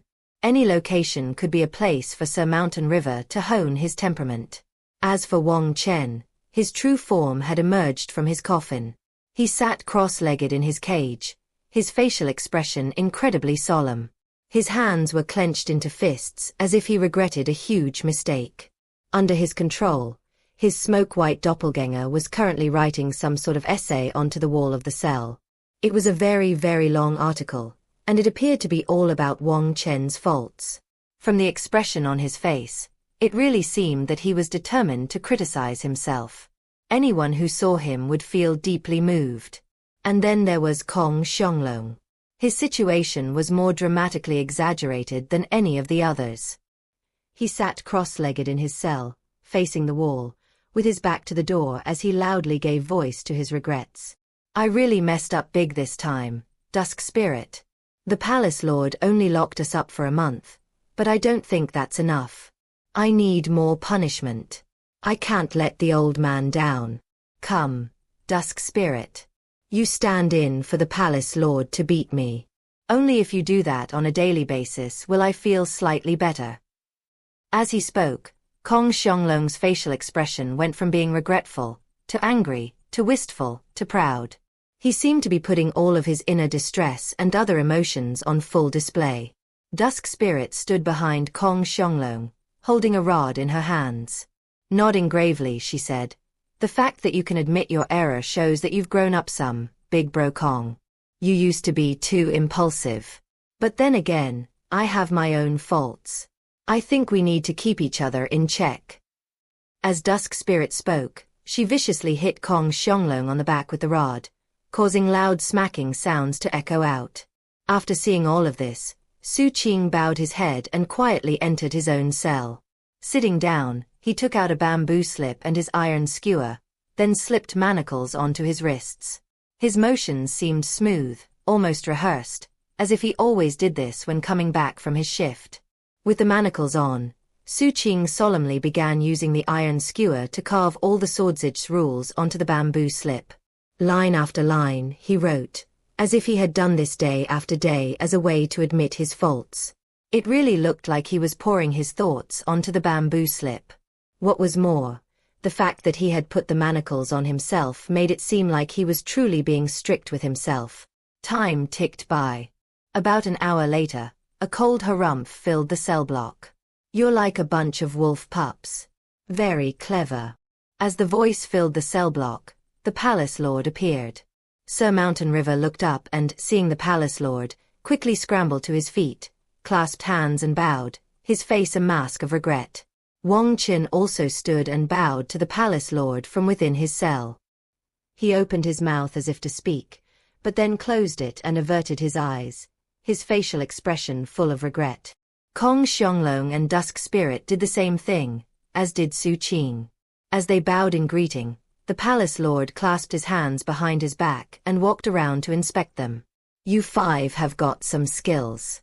After your extraction mission, you actually chased the Blackguard cultivators all the way to the border. Since you obviously have so much energy to burn, I think I'll add to your burden. Sir Mountain River, after you leave custody, you'll add a part-time shift to your schedule at the Law Enforcement Office. You can spend time there catching criminals. Wang Chen, since you love sleeping in a coffin, you'll start working part-time during the night shift with patrol. You're adding a night shift too, Dusk Spirit. I happen to know that the Inspections Division is short-staffed. You can start working part-time there. Kong Xianglong, you seem to have a hard time remembering Swordsage rules.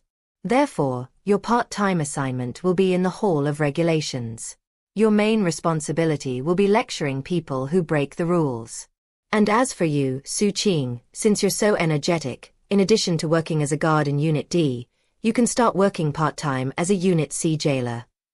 Everyone kept their heads bowed and looked as apologetic as possible. In addition, I'm giving all of you a mission. I want you to run a secret investigation.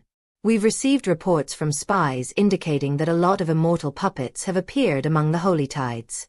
We have the feeling the demi-immortals have brokered a secret weapons deal with the Holy Tides.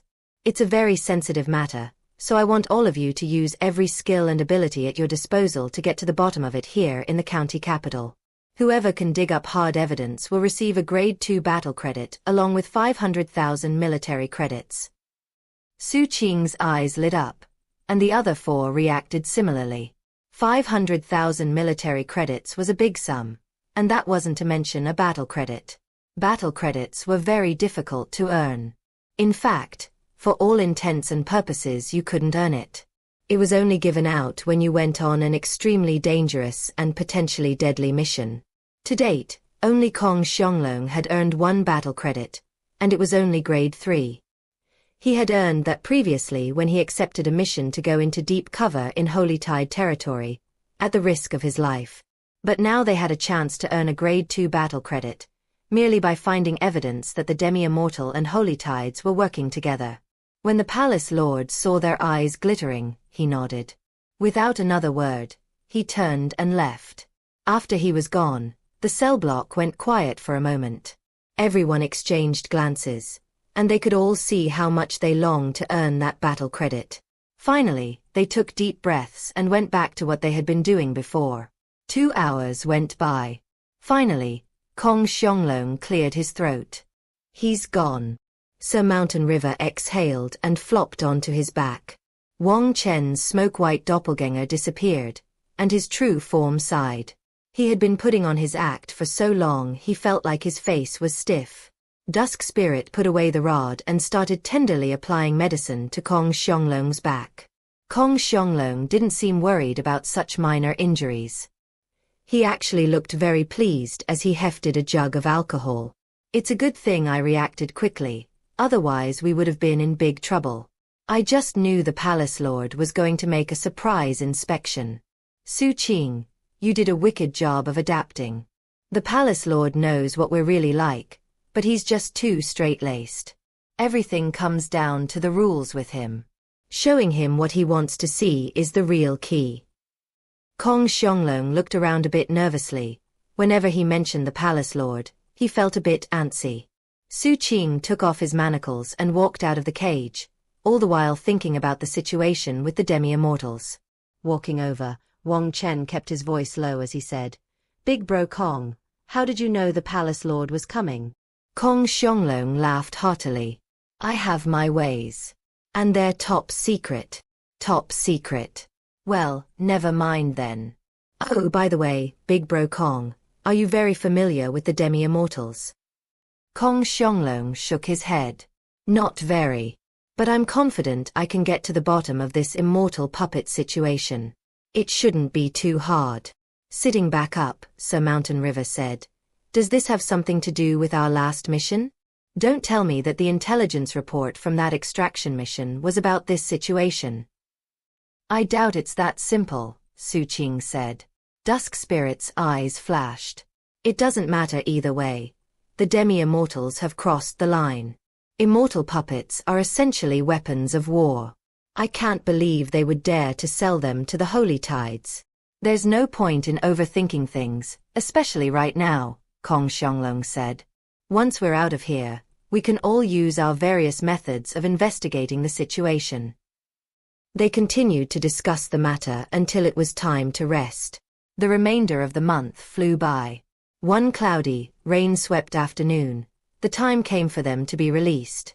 When the doors of the prison opened, Sir Mountain River was the first to rush out into freedom. Wang Chen was right behind him. Kong Xianglong and Dusk Spirit weren't in as much of a hurry, and Xu Qing was more relaxed. For Xu Qing, the last month hadn't been much of a deviation from his normal life. "I hope we can all be together the next time we're all locked up," Kong Xianglong said, sighing. Xu Qing was going to reply when something caught his attention in the distance. A woman approached, walking beneath an oil paper umbrella, flanked by a group of handmaidens. Her long, plum-colored garment swayed as she walked, making her look like a blooming violet in the rain. She was elegant, refined, and gentle as she waved at Xu Qing. She was none other than Arch-Immortal Plumdark. When Kong Xianglong saw that someone had come to meet Xu Qing, he and Dusk Spirit turned to leave. Glancing at Arch-Immortal Plumdark, he then looked at Xu Qing and winked. He looked like he was even going to say something, but then Dusk Spirit dragged him away. Xu Qing hesitated briefly, then approached Arch-Immortal Plumdark. As he neared, a handmaiden hurried forward, opened an umbrella for him, and led him to Arch-Immortal Plumdark. "Arch-Immortal," he said by way of greeting, clasping his hands and bowing. He knew she didn't like being addressed as senior, but just using her name didn't seem right, so he stuck with her title. She stood beneath her umbrella smiling gracefully. Then she handed her umbrella to him. He took it, and she stepped next to him so they were standing together beneath the same umbrella. She had obviously spent time on her makeup, and her hair was coiled atop her head. Her face was absolutely flawless, and though her eyes were always beautiful, there was something even more dazzling about them today. She looked natural, unrestrained, valiant, and formidable. "Let's go," she said with a smile. Considering she was so close to him they were nearly touching, Xu Qing felt very stiff. Looking up at the dark sky, he wondered where she planned to take him. Seeing his hesitation, she smiled softly and said, "I'm taking you to meet two of my friends. We talked about this before. Did you forget?" Her eyes shone in a way that would cause anyone she looked at to feel their heart racing. Xu Qing bowed his head in acknowledgement and let her lead the way. Together they walked, under the umbrella. One wore a violet gown. The other wore a white robe. The colors created an obvious contrast, and when you added the rain into the picture, it made a lovely scene. Floating up into the air, they headed toward the city, specifically, a place called the Apricot Flower Pavilion. It wasn't a restaurant. Rather, it was more like a private resort filled with small pagodas and kiosks, ponds, and waterside pavilions. Rising above the buildings were green pine trees and emerald cedar trees. Given the rainy weather, it looked very charming. There were ornamental rocks, flower arrangements, bonsai trees, vine formations and bamboo. All of it was immaculately cared for. In the middle of it all was a four-sided pavilion where a few dozen handmaidens waited on call. Each of them was incredibly good-looking and youthfully exuberant. However, they were mere foils for the three women inside the pavilion.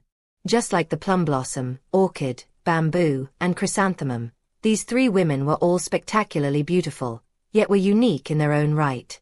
One of the women wore a bluish-green Daoist robe. She had bright eyes and pearly teeth and was currently playing a song on a flute. Her music drifted amidst the wind and rain, sounding very free and beautiful. Another woman wore a dark blue gown tied with a green sash, which created the perfect contrast to her snow-white skin. She sat there very properly, and from her bearing, she seemed like someone from the senior generation. Her fingers danced on the strings of a zither, which she played in company with the flute. The two instruments harmonized perfectly. There was another woman present. She wore exquisite court attire, and had a face as pure as a lotus flower. Her expression was tranquil and indifferent, as though the impurities of the mortal world couldn't affect her. While the other two women sat, she stood. Her face was curved in faint smile, and as she looked up at Arch-Immortal Plumdark and Xu Qing approaching under the umbrella, she spoke in a soft voice. "Long time no see, big sis Plumdark." When the woman in court attire spoke, the other two women stopped playing their instruments. The one with the flute and the Daoist robe looked over and smiled amiably at Arch-Immortal Plumdark. As for the woman in the blue gown with the zither, she looked like someone from the younger generation. When she saw who was approaching, especially Xu Qing, her fingers froze in place, and a complicated expression appeared on her face. That woman was Yao Yunhui. 1. The plum blossom, orchid, bamboo, and chrysanthemum are known as the four gentlemen among flowers. They convey pride, quietness, firmness, and brightness. Don't forget that plum dark is not a 100% direct translation of her name, and the plum is referring to the color, not the fruit or flower. 2. The type of flute mentioned here is a Western transverse flute, or a concert flute. In other words, it's the common type of flute from the West, as opposed to the dizzy flute that Arch-Immortal Plum Dark taught Xu Qing to play. 3. The Chinese text doesn't actually say what instrument she's playing. It emphasizes the act of playing the music on strings, rather than the instrument itself. However, based on the context and the word, it's fairly obvious she's playing a zither. In this case, it's a Guqin zither, which is much smaller than the Guzheng zither I mentioned a while back in the footnote. While the Guzheng zither is usually placed on a stand, the Guqin zither can just be put on a table. Chapter 428. Erniu. Yes. No. When Xu Qing saw Yao Yunhui, he frowned ever so slightly. Considering he had come here with Arch-Immortal Plum Dark, he couldn't do anything more than that. As they approached the pavilion, the woman in court attire and the female cultivator in the Daoist robe simultaneously looked at Xu Qing. When they realized that the two of them were sharing an umbrella, their expressions turned slightly more curious. Looking Xu Qing up and down, their expressions flickered a bit, and they smiled. Xu Qing remained silent as he sensed the cultivation base pressure coming from Yao Yunhui and the two other women. Those two were similar to Arch-Immortal Plum Dark. Each one had 1,000 streams of starlight in their eyes, indicating they were in the first stage of void returning. As Xu Qing took in his surroundings, Arch-Immortal Plum Dark stepped into the pavilion and smiled. Long time no see, big sis Feihe, little sis Shetao. The two women smiled in response. As for the woman in court attire, she'd shifted her attention back to Arch-Immortal Plum Dark, while the woman in the Daoist robe was still looking at Xu Qing, her cheeks a bit flush. Big sis Plum, who is this child? Asked the woman in the Daoist robe. He's Xu Qing, whom I've fallen in love with. 1. Arch-Immortal Plum Dark's extremely bold words left Xu Qing at something of a loss. He had never imagined that she would be so direct with her wording. For the moment, he had no idea what to do. He wasn't the only one to be surprised. The woman in the court attire and the woman in the Daoist robe were both visibly surprised. Then their eyes lit up. Only Yao Yunhui seemed to lose spirit. Arch-Immortal Plum Dark's eyes shifted away from her best friends. Indicating that he should sit, she gestured at the woman in the Daoist robe and said, Xu Qing, this is Li Shetao, your big sis Li. She's one of the honor guards in the administration palace. And this is Yao Feihe, your big sis Yao. She's the younger sister of Marquis Yao. Ooh. During the entire time, Arch-Immortal Plum Dark hadn't spared a single glance for Yao Yunhui. She seemed to be completely ignoring her. Xu Qing felt very out of sorts, but he kept his expression somber as he clasped hands formally in greeting. Li Shetao blinked and covered her mouth as she laughed softly. So you're Xu Qing, she said playfully. Did you know that you're the first person Big Sis Plum Dark has ever introduced to me like this? Now, you just have to tell us how you managed to get her so worked up about you. Yao Feihe in her court attire was obviously a much more serious-minded person than Li Shetao. Instead of joking around with Xu Qing, she gently said, We heard that an outstanding chosen disciple had appeared in Big Sis Plum Dark's sect. But seeing you in person is much better than simply hearing about you. Arch-Immortal Plum Dark's straightforward manner of introducing Xu Qing ensured that these two women were very interested in him. Instead of acting like high-level cultivators, they seemed more like people his age. Because of that, a bit of joking around was inevitable. We've been trying to meet up with Big Sis Plum Dark for days now, but she kept putting us off. Now we know the reason. She had a little surprise in store for us. And now it makes sense why she asked us about Imperial class techniques and heavenly palaces last month. She must have been getting ready for you, Xu Qing. Xu Qing nodded seriously.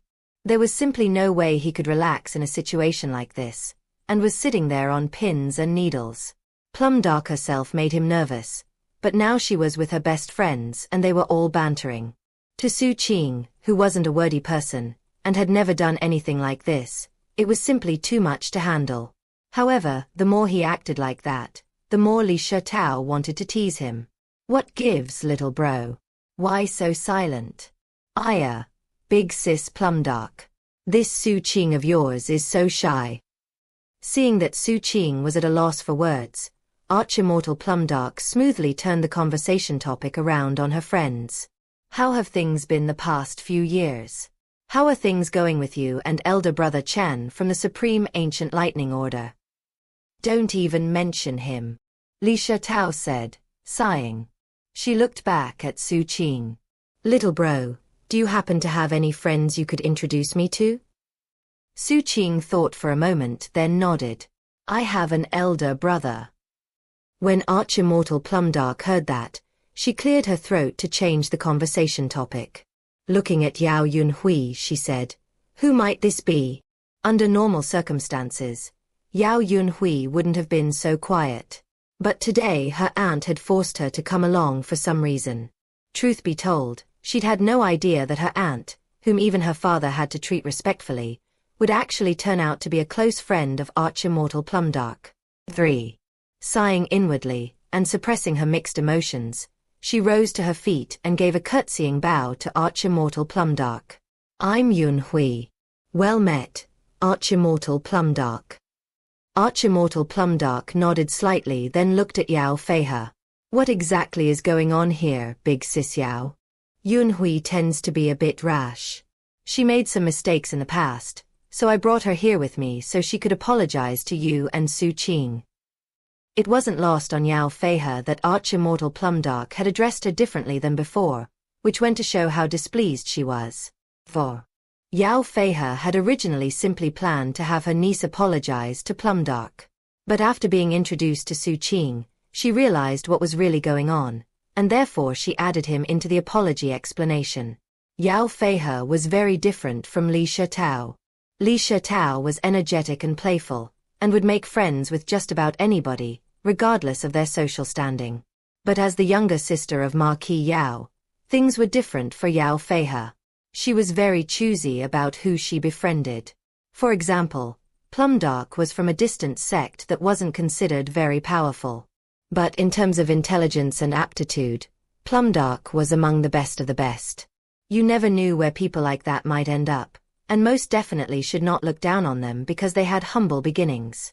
In fact, people like that could, seemingly in the blink of an eye, rise to much higher heights than her. What was more, Yao Feihe was one of the few people who knew the sacrifice her older brother was making on behalf of Sealing County. And thus, she knew more than anyone that though the Yao clan seemed like an incredibly powerful clan, it was really in a very precarious position. Of course, she couldn't reveal the truth to anyone. Because of that, she didn't want the Yao clan making any more enemies than necessary. That was why she wanted to turn weapons of war into gifts of jade and silk. Her assessment of Xu Qing was similar. That said, he had a long way to go before he grew up, and she planned to keep a close eye on him going forward. After giving her explanation, she turned and looked sharply at Yao Yunhui. Yao Yunhui bowed her head and clasped hands to Plumdark and Xu Qing. Yunhui has had a rough life, Yao Feihe said softly. Her husband passed away young, and being a single mother isn't easy. Arch-Immortal Plumdark's facial expression didn't change, making it impossible to see if she agreed with Yao Feihe's assessment or not. Instead, she just started chatting with her two friends. Before long, the three of them were laughing merrily. Yao Yunhui continued to follow her aunt's previous instructions, and went back to playing the zither. As the music mixed with the sound of the wind and rain, it created a very pleasant atmosphere. For the entire time, Xu Qing didn't say a single thing. Now that he knew Arch-Immortal Plumdark and Marquis Yao's sister had a close friendship, he didn't feel comfortable reacting at all to what just happened. Besides, whether or not the apology was real didn't have any bearing on his choices. He still planned to find an opportunity to put that mother and son team down for good. As the saying went, death solves all problems. With such thoughts on his mind, his cold eyes shifted to look at Yao Yunhui. As it happened, she had just looked up at him. Their eyes locked briefly, then Yao Yunhui instinctively looked away. At the same time, her zither twanged. Frowning in surprise, Xu Qing made sure to keep his guard fully up. He was convinced that Yao Yunhui was plotting against him, which caused killing intent to fill his heart. However, he kept it under control so it didn't show in his eyes. Thus, time passed. When evening fell, Arch-Immortal Plumdark said her goodbyes to her two best friends. Just before leaving, Li Shitao laughed softly and poked fun at Xu Qing a bit more. "Little bro, don't forget about that elder brother you said you'd introduce." Xu Qing looked back at her and nodded earnestly. Feeling very pleased, Li Shitao waved goodbye to Arch-Immortal Plumdark and then walked away. The rain had stopped. Arch-Immortal Plumdark and Xu Qing walked side by side back toward the subsidiary sect. "Those two are good friends of mine here in the county capital. Li Shitao seems a bit frivolous, but the truth is that she's a very profound schemer. That said, she's a responsible person, so when things get tricky, you know you can trust her. As for Yao Feihe, she has grand ambitions that reach far beyond Sealing County. Unfortunately, she has few friends. Although she's cold and calculating, she lives by principle. For example, no one asked her to bring Yao Yunhui out to apologize. By the way, don't change your plans about Yao Yunhui based on that. Do what you believe needs to be done." Xu Qing nodded thoughtfully. Arch-Immortal Plumdark didn't say anything further. She led the way back, clearly in a very good mood. Xu Qing walked with her beneath the moon. By the time they reached the subsidiary sect, the wind had picked up. It carried the chill of winter with it. Winter is on the way. The autumn rains will pass soon. Arch-Immortal Plumdark turned to Xu Qing, and as the moon glittered in her eyes, she looked unusually beautiful. Reaching out, she gently adjusted his garment. As he stiffened, she smiled warmly. "Xu Qing," she said softly, "can you speed up your cultivation?" Giving him a deep look, she turned and entered the subsidiary sect. Her handmaidens curtsied to Xu Qing and followed her. Soon, she and her plum-colored gown were nowhere to be seen, but the smell of her perfume remained. Xu Qing stood at the entrance of the subsidiary sect for a while, thinking about what she'd just said. Finally he nodded, clasped hands and bowed. Then he turned and left. Back at his sword pavilion, he found some new missions to earn military credits. In the following days, he worked non-stop to get military credits. Most of the missions he accepted involved tracking down and arresting criminals. Because of that, he became familiar with the criminals in the city. That was especially true of one criminal who left a deep impression on him. That criminal had the same nickname as he did. He was called the Kid. 7 days later, when he had enough military credit built up, Xu Qing went to level 9 in the corrections division. There, he spent a lot of military credits to apply for the D-001 guard assessment. Taking that test was the only way a jailer from Unit D could get promoted to Unit C. The test was to quell a prison riot in D-001. Doing so would qualify the applicant to be promoted to Unit C, and earn the qualification to visit the levels below level 89. As far as the corrections division was concerned, Unit D and Unit C were completely different. The latter was very profound and mysterious, and the jailers there were brutal. They were all nascent soul cultivators, and any single one of them had a status that vastly surpassed any of the Unit D jailers. That was why all Unit D jailers dreamed of eventually being promoted to Unit C. The fact that Xu Qing was applying to take the test raised the notice of all the Unit D jailers. As they gathered to watch, Xu Qing stepped into D-001 on level 88. 2 hours later, the D-001 door opened and a figure staggered out, dripping blood. It was none other than Xu Qing. He was gasping for breath and was lame in one leg. Every step he took left behind a trail of blood. His arm was dislocated, and he had numerous grievous injuries all over him. Many of them went down to the bone. He had a wound on his back that went from the top of his head down to his waist. It was absolutely ghastly looking. What was more, he had a gash that went from his forehead to his right cheek, a wound so horrid the flesh hung down and it dripped blood. The prisoners in D-001 were from a variety of species, but all of them had 9 palace battle prowess. Their years of imprisonment had weakened them, but all were outstanding, chosen from their respective species. Xu Qing had even used his taboo poison to defeat them, and still had paid a very high price to do so. The moment he stepped out, he coughed up a mouthful of chunky blood. Then he looked up at the jailers and smiled. "All dead," he said. Behind him, D001 was a lake of blood. There wasn't a single corpse visible. His taboo poison core had melted every single one of them. He could hardly have looked more ghastly. 1. To forestall any questions about this passage, I want to state right here that the words spoken by Arch-Immortal Plumdark are as I've translated. She very directly says that she's in love with Xu Qing. The wording is slightly more fancy and romantic than the common Chinese term fall in love with, but the meaning could not be more clearly stated. While there are many alternative ways to say fall in love with in English, they all carry varying nuances, implications, and alternative meanings that I felt distract from the point. I wanted something that very simply conveys the meaning.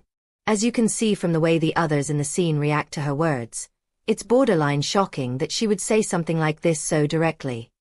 2. Li Tao. Li is listed number 2 on the 100 common surnames.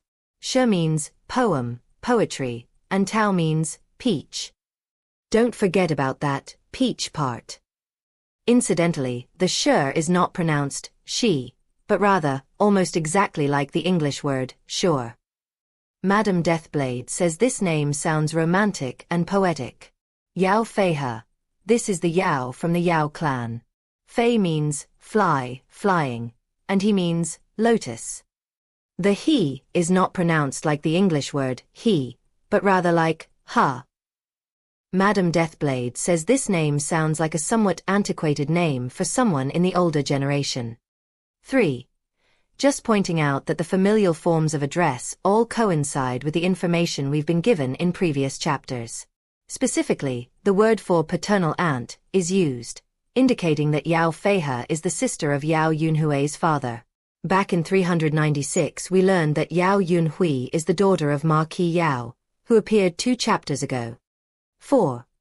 Upon greeting Yao Feihe, Arch-Immortal Plumdark addressed her as Big Sis Feihe, using her given name. Just now she switched to Big Sis Yao, using her surname. Using the given name is a sign of familiarity and intimacy, whereas using the surname makes things a bit more formal and distant. Chapter 429. A World in a Mural. Usually, the only thing separating winter from autumn was a good snowfall. In the 5th month after Xu Qing arrived in the county capital, winter arrived along with the first blizzard. White snowflakes filled the sky, falling to cover all the buildings and streets, and even the hair of the pedestrians.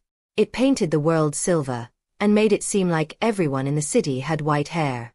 The snow fell fast and hard. Outside of the corrections division, all the sword pavilions were quickly covered in snow.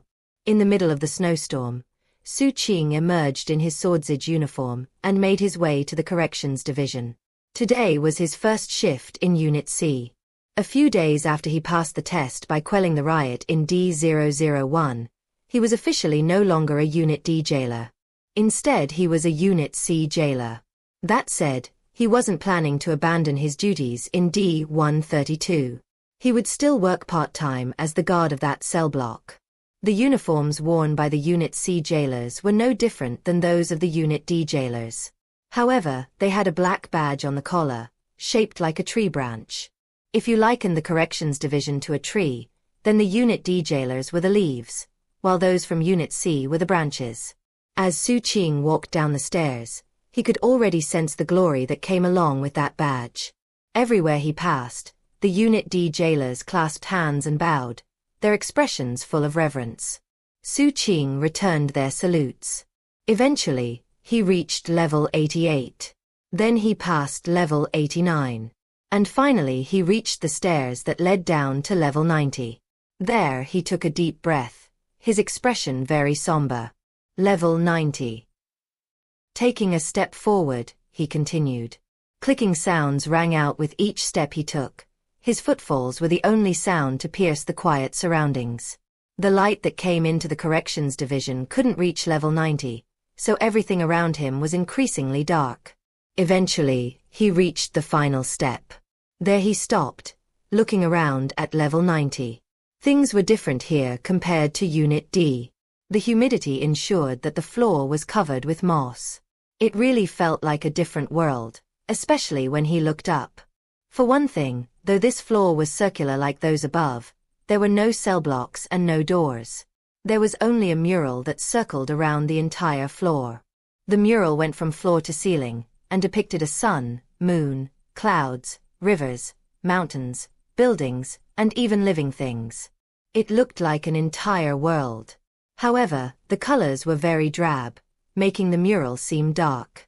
Shaken, Xu Qing suddenly found himself thinking about Sir Inkwell in D132. A moment passed, and then Xu Qing stepped closer to the mural to examine it. When he did, his pupils constricted. The mural was so realistic that everything inside of it, including the clouds and rivers, seemed to be moving. It was like there really was a dark world inside the mural, and Xu Qing was standing outside of it, observing. Level 90 only has one cell block, a cold familiar voice said from behind Xu Qing. Xu Qing turned and saw a figure emerging from the shadows. It was a tall, burly old man who pulsed with incredible might. He had cold eyes and emanated a baleful aura that, if you focused on it long enough, would cause the sound of weeping ghosts and howling wolves to fill your mind. It was as if this man had killed too many living things to count, and their resentful souls swirled around him constantly. "Greetings, Senior Ghost Hand," Xu Qing said.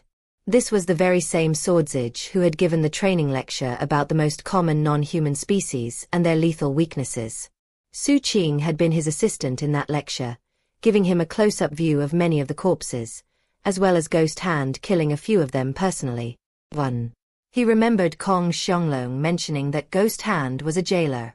However, in all the months Xu Qing had worked in the corrections division, he hadn't seen him once, which had led him to believe that Ghost Hand must work further down in the prison. As such, seeing him here wasn't a huge surprise. Seeing Xu Qing's respectful bow caused Ghost Hand to look at him with even more approval. "I remember you. You're the one who turned the tables on ailing Ghost by poisoning him. You've already been promoted to Unit C? Well done." Though Ghost Hand was smiling, his baleful aura was so strong that the smile came across as very sinister. Most ordinary people would be scared witless by him. But Xu Qing didn't find it unusual. In fact, it seemed normal to him. When Ghost Hand saw Xu Qing wasn't reacting much, he liked him even more. Truth be told, the reason he had picked Xu Qing as his assistant during that training lecture was because he had already taken a liking to him. Walking up to stand next to Xu Qing, he looked at the mural and coolly said, "Unit C jailers are all in the nascent soul level. Do you know why?" Xu Qing thought for a moment, then answered, "Because the Unit D inmates are kept under control in a different way than in Unit C?" "I thought you were going to say it was because the inmates have stronger cultivation bases." Ghost Hand grinned. "Unit C convicts do have higher cultivation bases. There are both nascent soul and spirit trove inmates here. But that's not the main point. The main point is that only nascent soul jailers can bear the weight of the natural and magical laws that govern the minor worlds here." "Laws of minor worlds?" Xu Qing asked, still studying the mural. "Unit C consists of level 90 to level 122. There are 33 levels in total. The cell blocks are not like they are in Unit D. Instead, every level has a mural like this. And every mural is a minor world. There are 33 minor worlds that form the cell blocks of Unit C." Xu Qing's eyes shone brightly as he realized that his speculation about the mural was correct. After experiencing the Supreme Void World, he knew a thing or two about how minor worlds worked. That said, he was still deeply shaken by what the Corrections Division had done here. 33 minor worlds make up the cell blocks of Unit C. What about Units B and A? What are they like? Xu Qing took a deep breath. "I'm in charge of World 1, Ghost Hand continued, "and thus manage the jailers who do the guard work there. Your new assignment is to be a jailer in World 1. However, given that your cultivation base isn't in the nascent soul level yet, you couldn't sustain the laws of the world. So for now, I'll take you on a little tour so you know what the place is like." Ghost Hand exhaled, sending a stream of black mist to the mural. As the mist spread out, the mural suddenly became very colorful. Instead of being dark and muted, it was now full of life. "Let's go." Ghost Hand clasped his hands behind his back and stepped toward the colorful mural. Xu Qing followed Ghost Hand into the mural, in other words, into World 1. What he saw first was a vast, endless void. Then he noticed a gray land mass off in the distance, covered with what looked like a crimson dome of light. It looked almost like a shell filled with countless spell formation and warding spells. There were millions upon millions of magical symbols that made them up, and altogether they formed an astonishing sealing power that kept the entire landmass tightly shut off. The magical symbols glittered brightly in a special pattern, making it clear they were in compliance with some sort of special laws. In addition to the magical symbols, there were 4 illusory statues situated around the landmass. They were enormous, and were clearly not shaped like humans. Instead, they looked like wild beasts. The head of each statue was just as large as the landmass itself, and were located to the east, south, west, and north. All of them were looking down at the landmass itself. Their gazes converged to make the sun and moon. And as the spell formations and magical symbols glittered, the statues rotated, creating the cycle of night and day. It was an astonishing scene that left Xu Qing deeply shaken. "This is World 1, Ghost Hand said. "The void you see was personally extracted by the first Palace Lord, and brought here to mask the aura of World 1. You can think of the magical symbols on the dome as the natural and magical laws that govern the world. They were created by the Swordsage Palace. As for the 4 statues, they are the embodiments of this world's heavenly Tao. And now, leave your personal mark in the spell formation, that way you can go in without being crushed by the laws." Ghost Hand stepped forward, passing through the spell formations and sealing marks, and floating down toward the landmass. Xu Qing quickly performed an incantation gesture and placed his personal mark on the dome, then followed. As the landmass filled his field of vision, he descended, moving through the clouds. Below, the minor world stretched out in all directions, filled with all sorts of terrain features. This world was created in accordance with the first law put in place when the prison was built. Outside living beings are not allowed to reproduce here. Xu Qing followed as Ghost Hand led the way down. Looking around the minor world, he saw that it was relatively large, and that the immediate area featured a desert landscape. There wasn't much spirit energy, to the point that he initially felt like he was suffocating. It was as if his entire body was being restricted by some invisible force. Given the mountainous weight crushing down on him, he doubted that he could use 10% or even 1% of his full strength. Thankfully, the spell formations in the dome adjusted quickly, allowing him to relax a bit. That alone gave him a new understanding of how the prison worked. The climate in the minor world was horrid. From a vantage point high in the sky, it was possible to see sandstorms here and there, all of them filled with the power to scrape flesh from bones. In some places, acid rain fell, and the living beings beneath it howled in grief.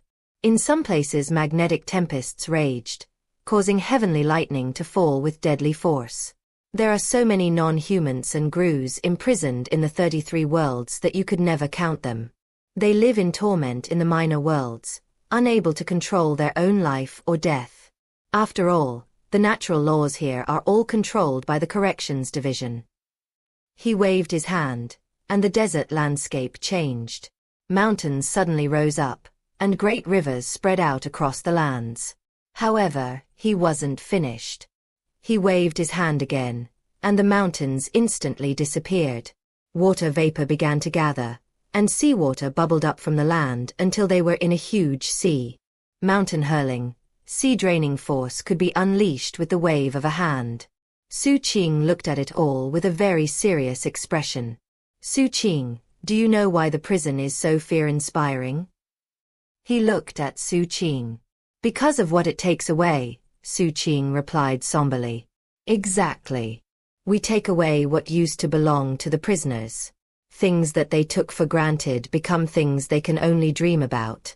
And that creates a torment that gnaws at the heart. The principle behind the 33 worlds is to use magical laws as prison cells. All nascent soul cultivators imprisoned in World 1 are subject to how the world works.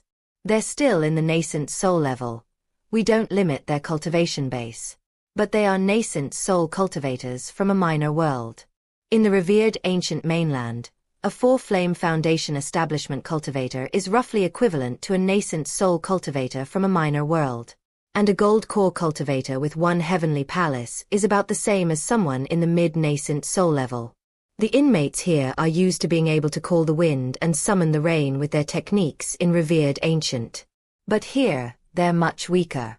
They're restrained by heaven and earth, and they can feel it. Because of that, the outside world is a beautiful place they can only dream of seeing. And that is their torment.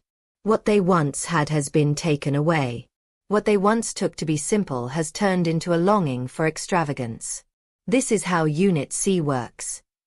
1. Ghost Hand's lecture was in Chapter 401. Chapter 430. Jailers Supreme. In World 1 of the 33 worlds in the Corrections Division, the sun hung high in the sky, emanating intense heat that baked the lands below. There was no broken face of a god in the sky, yet the mutagen in the world was very strong. Mutagen was ubiquitous in the revered ancient mainland, and it didn't just affect the continent itself, but also any minor worlds connected to it. Neither the sun nor the moon here was the resting place of a god. Instead, the light came from the eyes of the heavenly Daros, which were creations of the Swordsage Palace. As the sunlight of their gaze shone down through the clouds, an old man and a young one appeared in the sky. The old man was, of course, Ghost Hand, and the young one was Xu Qing.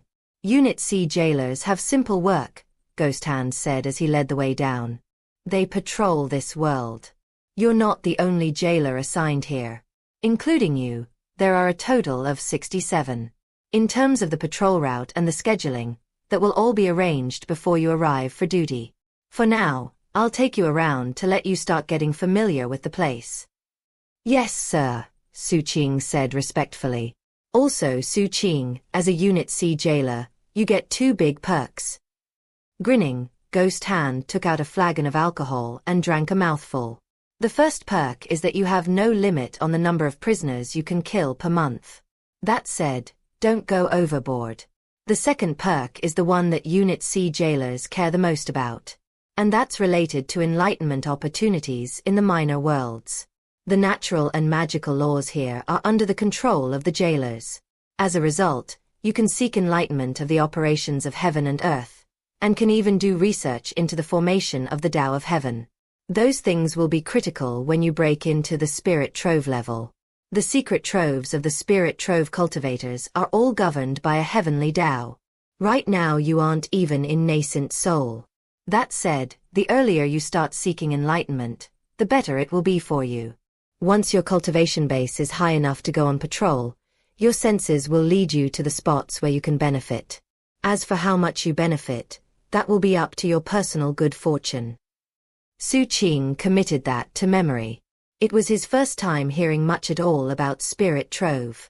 Though he could obviously ask questions of his master or arch-immortal Plumdark whenever he wanted, just this offhand remark from Ghost Hand had given him new insight. Clasping hands, he bowed thankfully. Ghost Hand grinned and took another swig of alcohol. As they passed through a vast wilderness, Ghost Hand looked down and chuckled. Right. I forgot to mention that, as a jailer, you should occasionally scatter some provisions when you go on patrol. He waved his hand to toss out some shriveled medicinal pills that contained vast amounts of mutagen and only scraps of spirit energy. Licking his lips, he said, "Watch. The fun's about to start." Ghost Hand looked off into the distance, and Xu Qing followed his gaze. Suddenly, the wilderness ground in that direction exploded as a host of scrawny figures burst out into the open. Some of them were human, but the vast majority were non-humans in all shapes and sizes. There were even some spirit plants among them. They rushed forward with madness and longing in their eyes. And as they closed in on the shriveled pills, they began unleashing brutal attacks on each other. To them, even those shriveled pills could be considered treasures, and it had already driven them into a state of madness. Xu Qing saw a non-human with 6 arms and blue scales who grabbed one of the pills only to lose half an arm in the process. He didn't seem to care.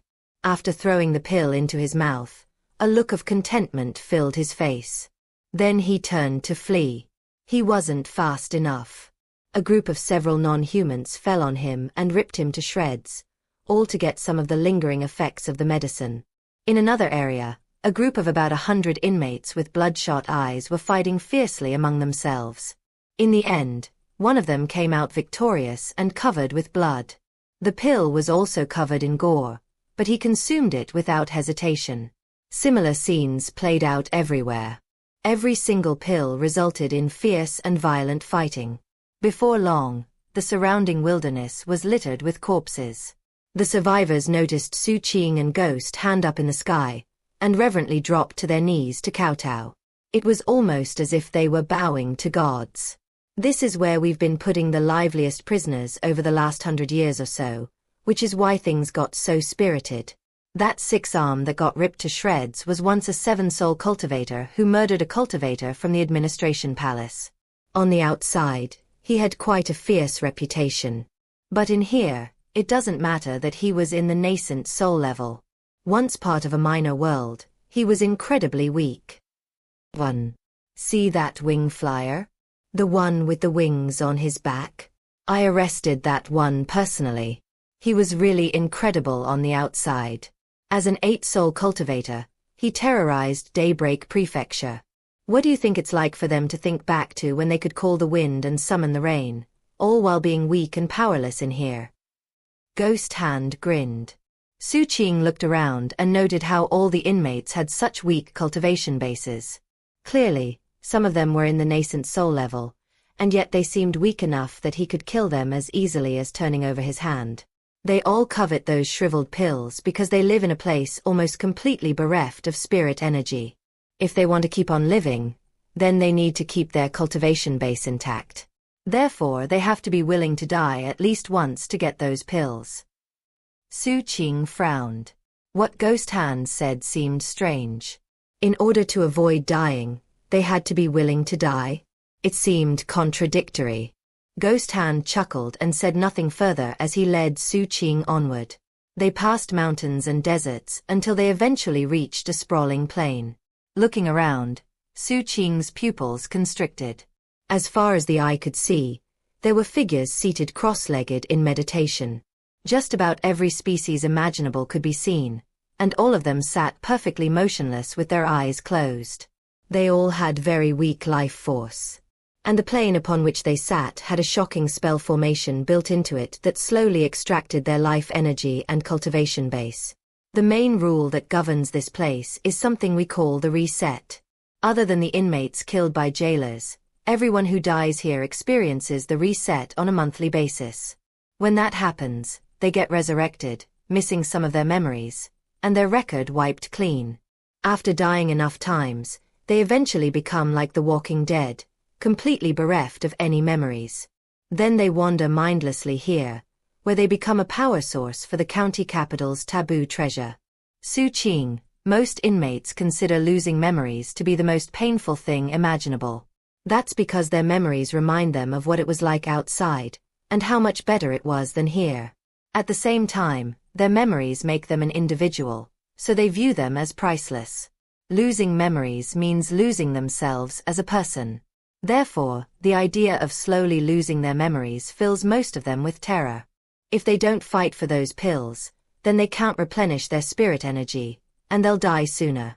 That's why most of them are willing to die trying to get a pill, just in the hopes of ultimately dying less. It's a case of drinking poison in the hope of quenching one's thirst. Wonderful, eh? Ghost Hand laughed maliciously. Xu Qing nodded. He had already come to a good understanding of Ghost Hand's personality during that training lecture. As he studied the area, he noticed one section that looked different. The ground there was crimson red, something that was particularly noticeable from up in the air. Seated cross-legged, there was a group of over 40 demi-immortals. Xu Qing recognized one of them. It was the very same one Ghost Hand had brought along during his lecture on the fatal weaknesses of various species. Noticing where Xu Qing was looking, Ghost Hand took a swig of alcohol and said, "Due to the three-species treaty, there's nothing we can do about them. Demi-immortals can only be locked up for 10 years before we have to hand them back to their people. Though you can't erase many memories in that shorter time span, you can do a bit." That said, about 300 years ago the governor showed mercy. In the interests of continuing our friendship with the demi-immortals, he issued orders prohibiting us from tampering with demi-immortal memories. From that point onward, demi-immortals get thrown directly to this spot to serve as temporary spirit stones. Xu Qing nodded. Then he thought back to the secret mission to find out more about the immortal puppets that the demi-immortals could create. Senior Ghost Hand, have you ever fought any of the demi-immortals' immortal puppets? Xu Qing asked. Immortal puppets. Of course I've fought them. But those things are vile. They're full of mutagen and very difficult to defeat. They can also repair themselves on the spot. Ghost Hand looked at Xu Qing. Are you interested in immortal puppets? Xu Qing nodded. I suggest you ask the Lieutenant Governor for guidance. He's extremely knowledgeable about many things, and I know he's done some deep research into immortal puppets. Anyway, let's not waste time talking about that now. We need to keep going. There's more I need to show you. Ghost Hand continued onward and Xu Qing kept pace. The two of them flew across the astonishing plain until they saw a vast sea and a withering jungle. Occasionally Ghost Hand would throw out some medicinal pills, which would lead to vicious life-or-death struggles like the one Xu Qing had already witnessed. They sometimes ran into other Unit C jailers, all of whom were in charge of different areas. When they saw Ghost Hand, they would clasp hands respectfully. Ghost Hand would introduce Xu Qing, and the Unit C jailers would study him and nod. That said, most of them treated him fairly coldly. Once you can sustain the natural and magical laws of this place, and start going on patrol, they'll warm up to you. Right now, though, you're not good enough. By the way, do you know why they treat me with respect? It's not because I'm in charge of this world. Every single one of these jailers is a proud person, and many have cultivation bases superior to my own. Ghost Hand looked very pleased with himself as he took another drink of alcohol. It wasn't an expression he commonly wore on his face. Xu Qing looked at him curiously, wondering about the answer to the question. Ghost Hand laughed heartily and pointed at his own head. I'm old and have average talent. I reached nascent soul 800 years ago, but have never been able to break into spirit trove. But during my entire life, I've never used the Emperor's sword. Mine has been powering up for 800 years. Once I unleash it, the results will be heaven-shaking and earth-shattering. 800 years, Xu Qing said, looking surprised. The Emperor's sword became more mighty the longer it was powered up. He hadn't forgotten the story of a nascent soul cultivator who powered up the Emperor's sword for 2,000 years, and then used it to kill a void-returning expert. Of course, that was just what he had read in the description. He had never seen it actually used that way. Today was the first time he had encountered someone who had actually been powering up the sword for nearly 1,000 years. It was no small task. When cultivators fought to the death, you couldn't just hold back from using the sword if you reached a critical moment in which your life was on the line. Being able to power the sword up for that long would obviously require luck and destined opportunities. When Ghost Hand noticed the look on Xu Qing's face, he looked even more pleased than before. Since I'm a jailer, I think of the Emperor's sword as a tool to use when watching over this world. I've already thought everything through. One day when my longevity is running out and I can't be a jailer anymore, I'll go look for the strongest non-human I can find that I don't like, and kill them. If I can eliminate something that might be harmful to humankind, then my life will not have been in vain, and my death will be worthwhile. Hearing that caused Xu Qing's eyes to glitter with admiration. Yet again, he clasped hands respectfully to Ghost Hand. Clearly, Ghost Hand was very proud of the sword that he had been powering up for 800 years. Seeing the show of respect from Xu Qing, he laughed heartily, took another long swig of alcohol, then led the way forward. In that manner, a number of hours passed quickly. Ghost Hand led Xu Qing around, allowing him to get familiar with the world. Eventually, they prepared to return to the corrections division.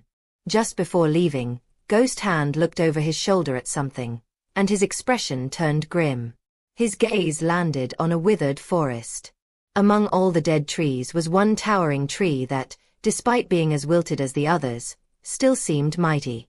On the side of the tree was an ancient face.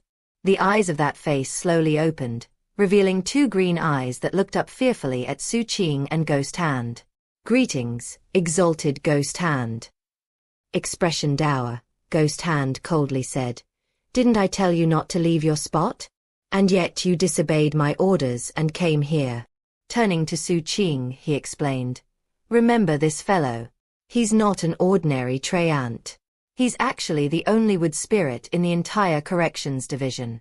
Though his species isn't much to talk about nowadays, in the past, they were incredible." Xu Qing looked down at the wood spirit. Before ancient Emperor Dark Serenity, the ruler of revered ancient was Emperor Ancient Spirit, who was a member of the ancient spirit species. Back then, the ancient spirits were the top species in revered ancient, and were occasionally called the Heaven Fates. Emperor Ancient Spirit had 5 generals associated with the 5 elements, and each one started one of the species' main bloodlines.